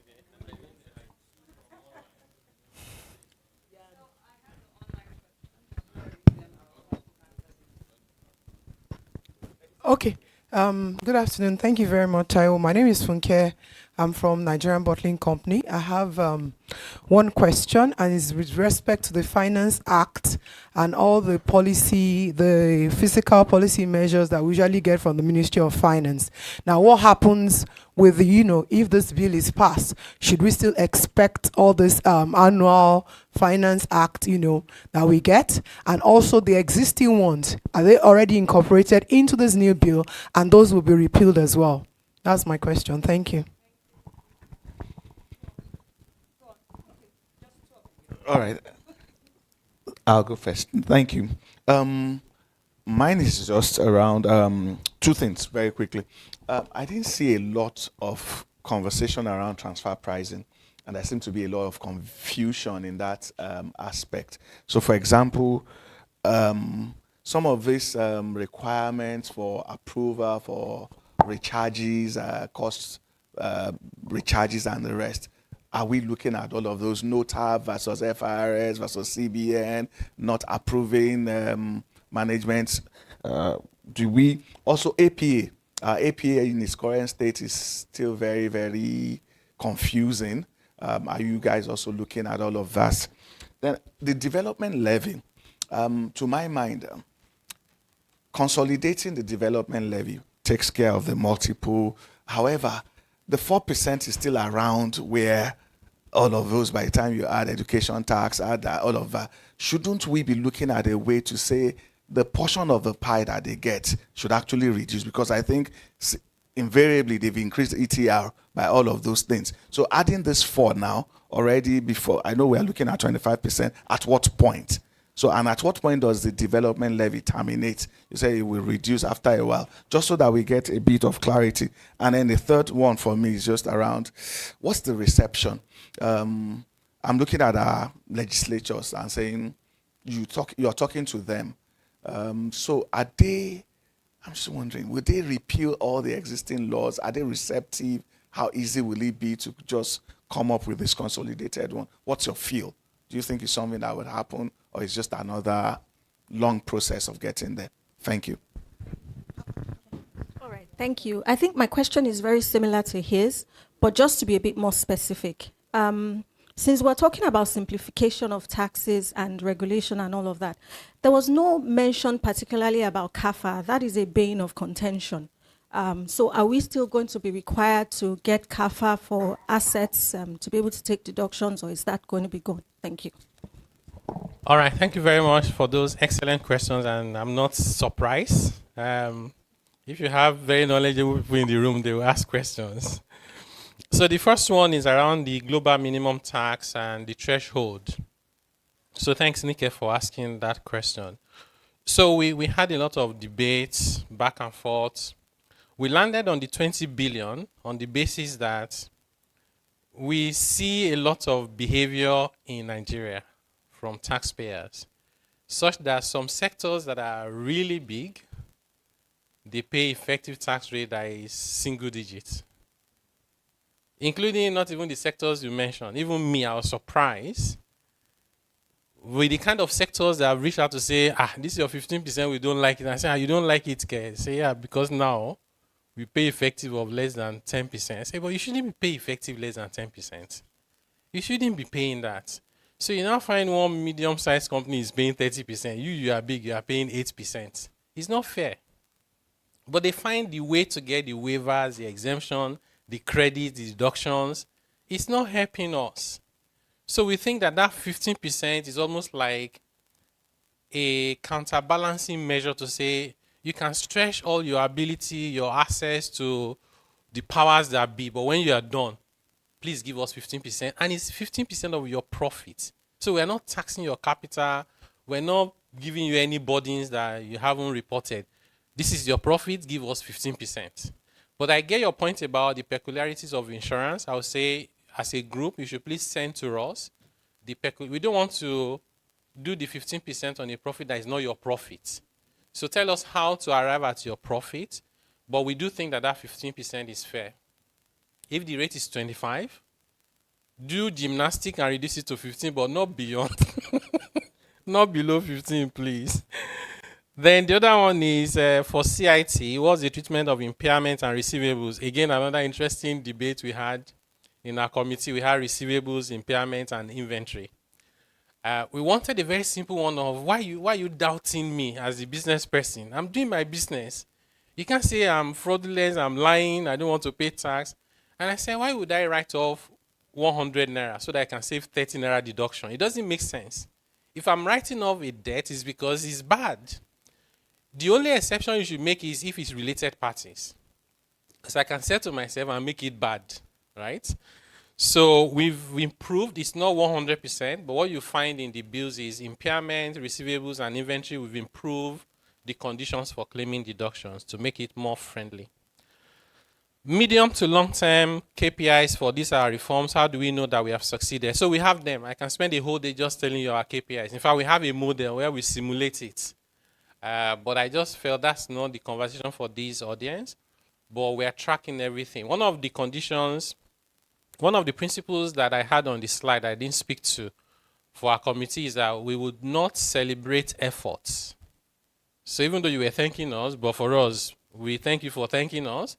But we are not thanking ourselves with effort. We want to wait for the outcomes and the impact that those outcomes will make.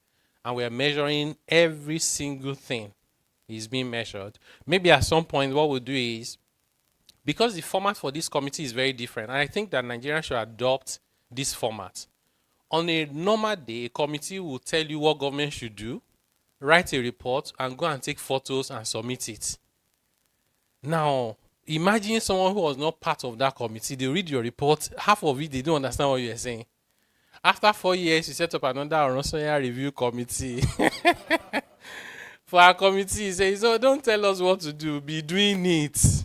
So that's why we're just doing it. When we are done with everything, we now write a report of what we have done. You'll find the comprehensive report, but that will be much later. So as part of that process, we would also make public the KPIs. So everybody can hold us to account in terms of what we promise. What is the timeline for VAT implementation and the other taxes? The original plan was that these laws will be enacted, and we have at least 90 days before January 1st. So that's why you see in the draft, we put January 1st there. But now we are obviously not on track. So we are optimistic that the laws will be passed this year. So we are looking tentatively at 1st of April as commencement date for the bill. But whenever it is that it's passed, you have a minimum of 90 days.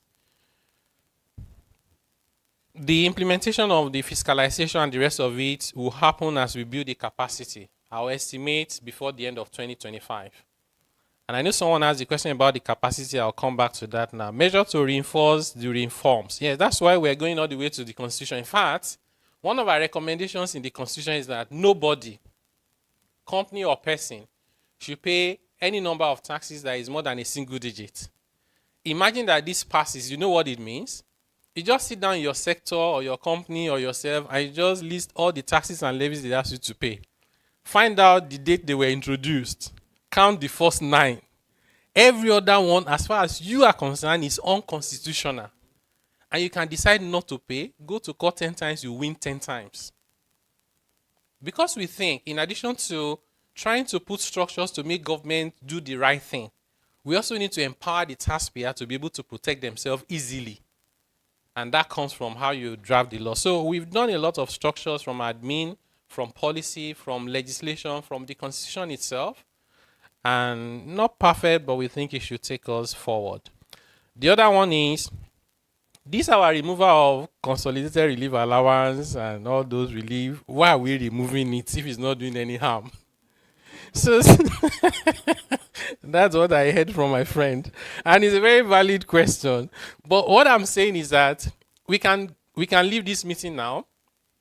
And I say, let me go and talk to the lawmaker so we can restore it. But the tax you pay will still be the same.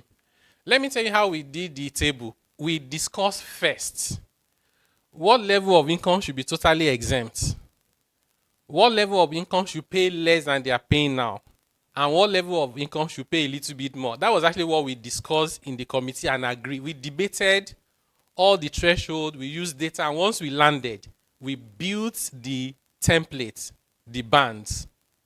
In fact, we started first with the allowances and the reliefs. We did another version without the allowances and the relief. The one without the allowances and the relief was a lot easier. So my point is not that the reliefs are creating problem, is that it's not serving any useful purpose. Other than if you want to write the exam, make the exam longer. If you're a tax consultant, you have more excuses to charge your clients. Yeah, but honestly, people are not interested in allowances and relief. They just want to know how much tax do I need to pay. So we have taken the view that the model that has least complication is the one that is most appropriate.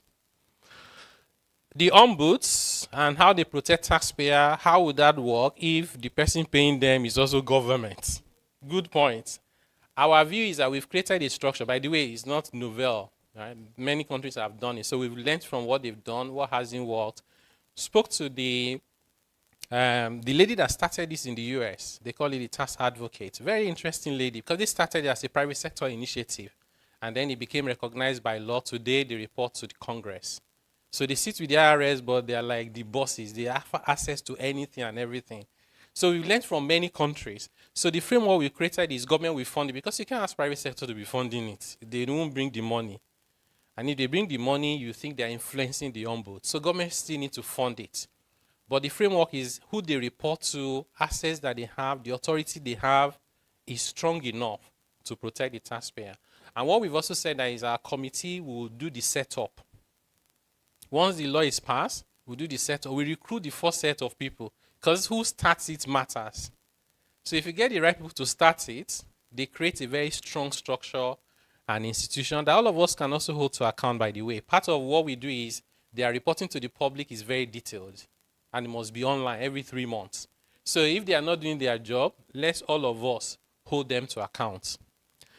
Excise tax simplification, especially for ad valorem, UCA analysis, yes, unit cost analysis for those who may not be familiar. How are we doing that? So we haven't done excise on tobacco, alcohol, and all the rest in these bills, but I'll tell you what we are planning to do. The plan is to allow this sector to breathe. Maybe just allow them the whole of 2025 just to do what they are doing now.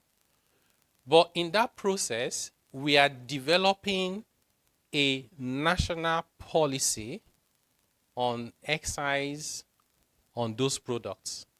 Today, we don't have a policy, right?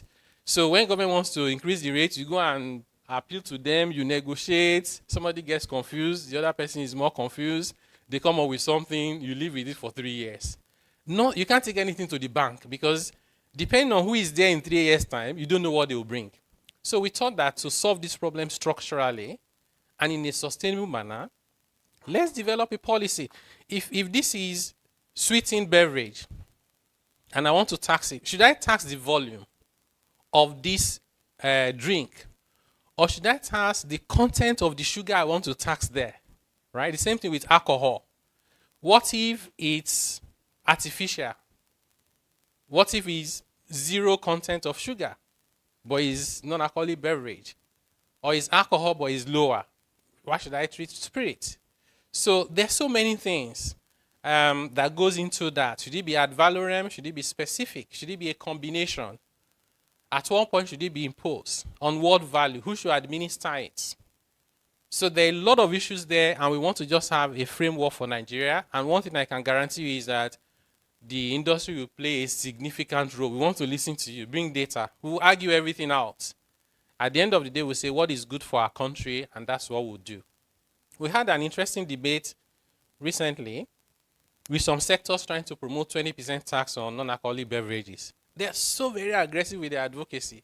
They say, see, we are not emotional, just being data. Now, their point is that sugary drinks cause diabetes. Okay? Can you give us the data? So sugar can cause diabetes. Then they have a broader communication issue around non-communicable diseases. I said, now you're complicating it. There is non-communicable diseases, and they're not all diabetes. So tell us what percentage of non-communicable diseases is caused by sugar. Okay? Once you find this, and one kind of sugar, God bless you. Once you find the sugar, you now say, this sugar, what is the source of the sugar that is causing the diabetes? There's the one that comes from carbohydrate, there's the natural one, there's the added one, there's the artificial one.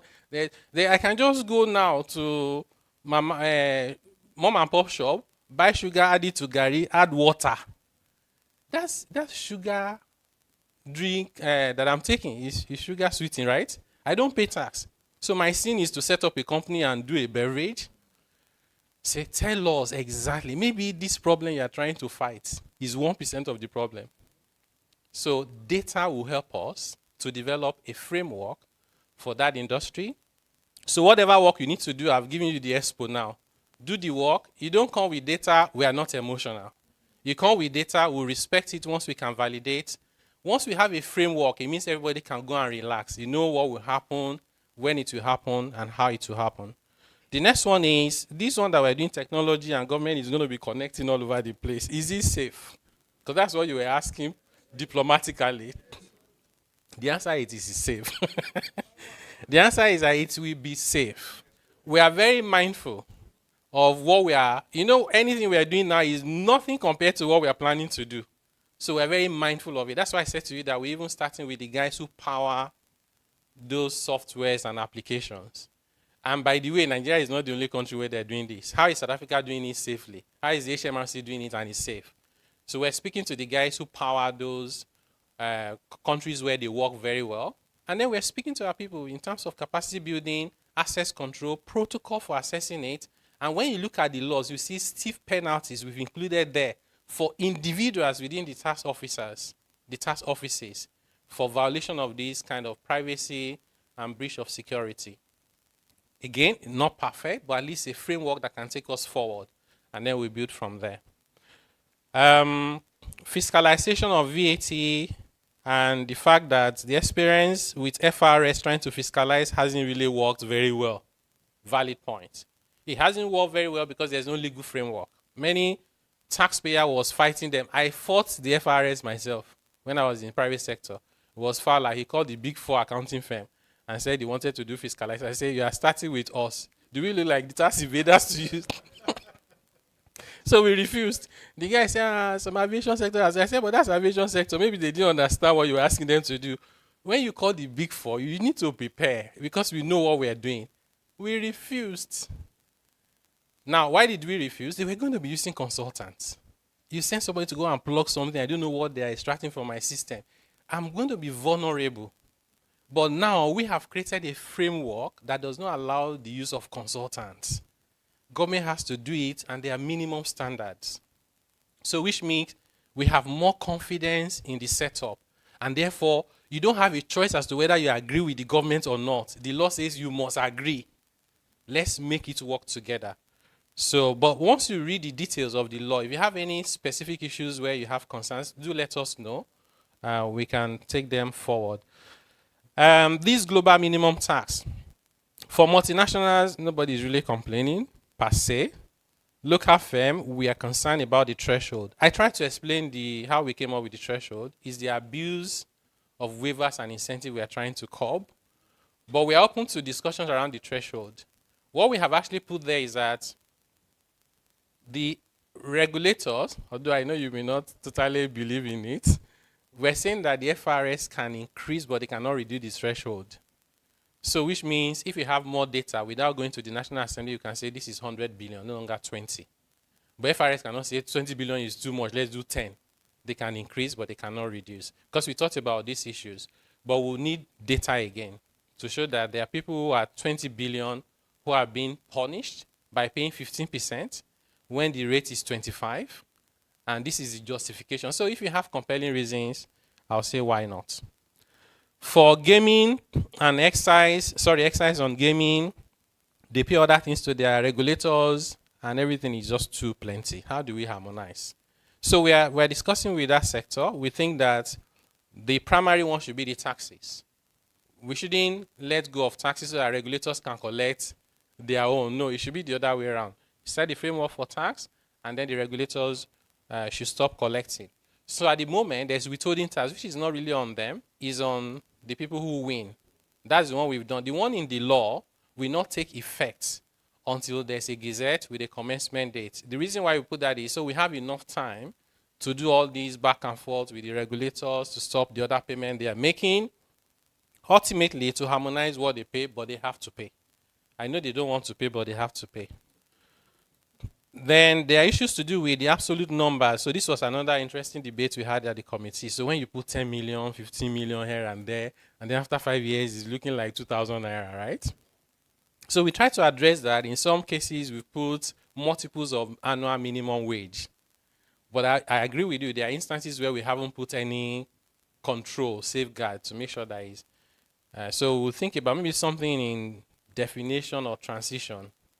But if you have any idea of, because we don't want to be linking things to dollars inside Nigerian laws, it will look like you don't trust yourself. So we're looking for other things that we can use as a reference that is not too controversial or difficult to determine. We talked about, GDP per capita. We talked about minimum wage. We talked about what again? We talked about a few things. It wasn't very straightforward. This minimum tax and people who export and free zones, what will happen to them? If you are a company in Nigeria, do anything you want to do, including exporting. When you are done, come and pay at least 15% of your profit. That is our plan. That's what we have as proposals there, right? So if you are in Nigeria and you are doing only exports, just go to the free zone, isn't it? If you are in Nigeria and you are doing export, it means it's not only exports you are doing. So just give us 15% of your profit. Then non-resident companies who create significant economic presence and all of that, should they do withholding tax? You shouldn't. If you are not on that list, don't do withholding tax. So what we've done is to create a list that says, if you are doing this, if you are doing that. But if you have a payment agent, that payment agent is in Nigeria, they have to do withholding tax. Otherwise, we'll create a loophole for you not to do withholding tax. So I'll just say, my name is ABC Limited, but I just find one guy who likes to make payments, he's paying for me. So we stop collecting withholding tax. No, we don't want to do those loopholes. Interest deductibility. We're not looking at how much you're paying, whether it's MPR plus, whether it's SOFA, whether it's whatever it is. Pay any rate you like. When you're done, we'll say, how much interest have you paid to a third party?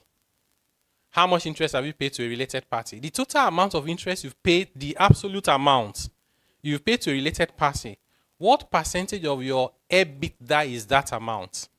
If that amount is more than 30% of your EBITDA, the excess is disallowed and can be claimed for the next 5 years, provided that in every year, it does not exceed 30%.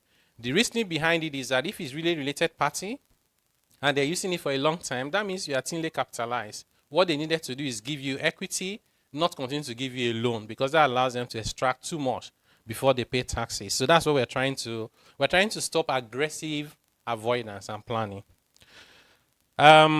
Should we still expect annual Finance Act? The answer is no. So that's why we also advise the government not to do Finance Act for 2024. We think the Finance Act is creating too much uncertainties. Last minute, you just see a new Finance Act, and you have to worry about what. So we feel like if you do this reform for the next 5 years, we should just be fine.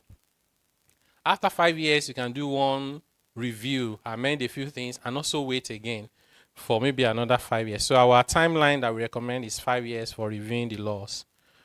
What happens to transfer pricing? We haven't said a lot about it. And so I asked a question about the Finance Act that were previously enacted. So all of them have been incorporated into the bills. If they haven't been incorporated, they become null and void once these bills are passed. So anything you can't find in these bills does not exist after the bills have been passed. So that's what we have done. Okay? I see you are feeling uncomfortable about that. Can you give one example you are concerned about? Yeah, so we've put it in the new law.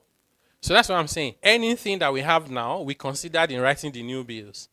So when you see the new bills and something is not there, it means it no longer is not meant to exist after the laws have been passed. Okay. There's a question around transfer pricing. We didn't say a lot about it. So there's a whole section in the law on transfer pricing. But we also recognize that you must have a regulation that is more detailed. But the other interesting thing is that NOTAP will no longer be relevant. CAFA is gone, right? So all those complications, go to minister to get approval. Who does that? So those things are in the past or are meant to be in our past. These bills have, this is why we say these bills must pass, right? So don't worry about those things anymore. Development levy is 4%, and that's high, and I do agree with you. What we're trying to do is to be mindful of the impact of our reform on government revenue in the immediate term. You know, some of the things we are saying that will bring us revenue without imposing additional tax burden will not happen in 1 year. If you drop government revenue significantly in year 1, we will be in trouble. So we're trying to face it. That's why even the 30% is not coming to 25 immediately. It goes to 27.5%, and you pay 4%. In fact, that 4% for some people will be more than what they're paying now. But together with the 27.5%, it will not be more than all they are paying now. That 4% goes down to 2% by 2030. By that 2030, no agency will get a portion of it anymore. The entire 2% goes to the loan fund to provide loan to, our idea of education is that Nigerian universities should charge an amount that is close to commercial fees so that indigent students will get a loan to go to school. Those who are not so poor will just pay the fees, and then our universities can compete with the best in the world. A university lecturer, a professor is earning 400K per month. You can't get the best out of them. Tuition in universities today in Nigeria is between 50K and 200. With what can you do with that? So this is really our idea. That's why the reason why we could not totally eliminate the development levy is because of the education bit. We thought that's important. Then, what's the reception with the lawmakers? We were with them, we were at the House. We had a 2-day retreat with the Senate. Very positive, very receptive. We had a whole day with the House of Rep on Monday. The Speaker, Deputy Speaker, all of them were there from the beginning to the end. In fact, one of them made a comment that they came to come and be passing laws. Now they made them to attend university classes. But it was all very positive feedback. They were very happy with us. And they loved the thinking behind our recommendation. Many of them came to us and said, we didn't even know this is what you were saying before. But a few of them still confess that this is not about your bills, right? So you can't take away politics. That's what it is everywhere in the world. But we are very optimistic that we have the majority of the lawmakers who will support it. And that's all you need to get it through. We continue to engage with the governors. They are our critical stakeholders. In fact, I feel like next to Mr. President, they are the next. If we lose the governors, half of these reforms will not be implemented. Some of the things we need implemented require their blessings. You need local government to do this, state to do that. If the governors turn their back, it doesn't matter how you write the laws, it won't work. So we really value all of them. And that's why we're spending time to explain to them that this is what we intend to do. If you understand it and you don't want it, we'll go and change it. But please listen to us so you can understand where we're coming from. And that's all that I have. Did you say there is one or two? I'll just give you very quickly the online ones. So someone is asking for projected revenues from all these reforms, social economic impact assessment, if any was done, and then any reliefs for taking care of the vulnerable, because this doesn't seem to consider that. And then the others are really just share the slides, if you may. All right, thank you. Maybe this person works for the government. So this I liked. What is the projected revenues? So we have the projected revenue, but we're not going to share it publicly. So we're sharing that with the government. So the governors, the finance minister, those are the guys that need to say, this is your waiver, you agree. What does it mean? Like I'll tell you, when we did the analysis for VAT, What we're doing now, we reduce VAT revenue by 60%. You know, you can't just say because you want to do waivers, you just crash government overnight. So even with the adjustment to VAT rate, it does not compensate for the reduction. We're hoping that we then get people who are not paying to start paying, and that's where the money will come from. One thing I can ask you to take away, and please note what I'm going to say now. Even where rates are going up, I give you the assurance and I challenge you to go and model it and tell me if we are wrong or we are misleading you. Everybody, including high net worth individuals, multinationals, large companies, small companies, individuals, household, everybody's tax burden will come down with this reform. If you take everything together, yes, everybody's tax burden will come down. Total package, right? So our tagline is we want to increase revenue without increasing tax burden. And that's what we have implemented and we have modeled it, just to be honest with the Nigerian people. Social impact assessment, we have that for every tax and every reform, because this is not just about tax, especially around the spending.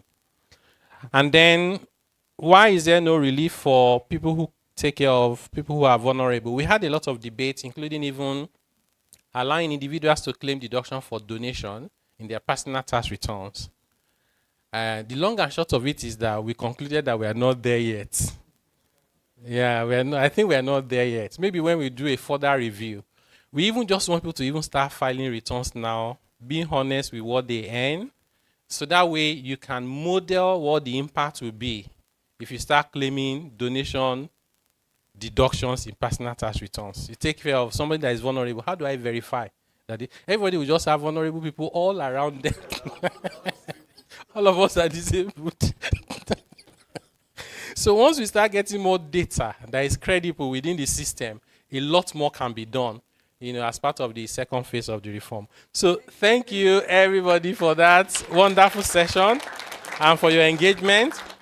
Thank you, Esiri, for the moderation. Thank you to the team, the Secretariat, for putting all of this together. Thank you for making time out of your busy schedule to attend. And for those questions, we'll make the materials available. You will get the links, or you can find on the website. I think this is the bit that I know of from the agenda. I believe lunch is served. Anybody? Okay, lunch is served. It's inside the room. Okay, so you can just sit down and food will come. I don't know how that works. But if it's not coming, you can see Bomate standing over there. Enjoy the rest of the day and may God bless you.